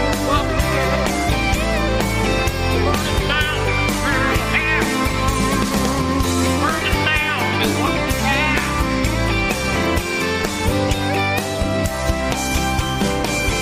Put on my Bernie shirt and I boarded the bus with a bunch of old white socialists to go and make a fuss.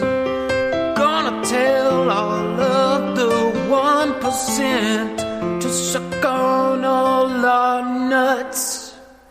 Gonna tell all of the 1% to suck on all our nuts.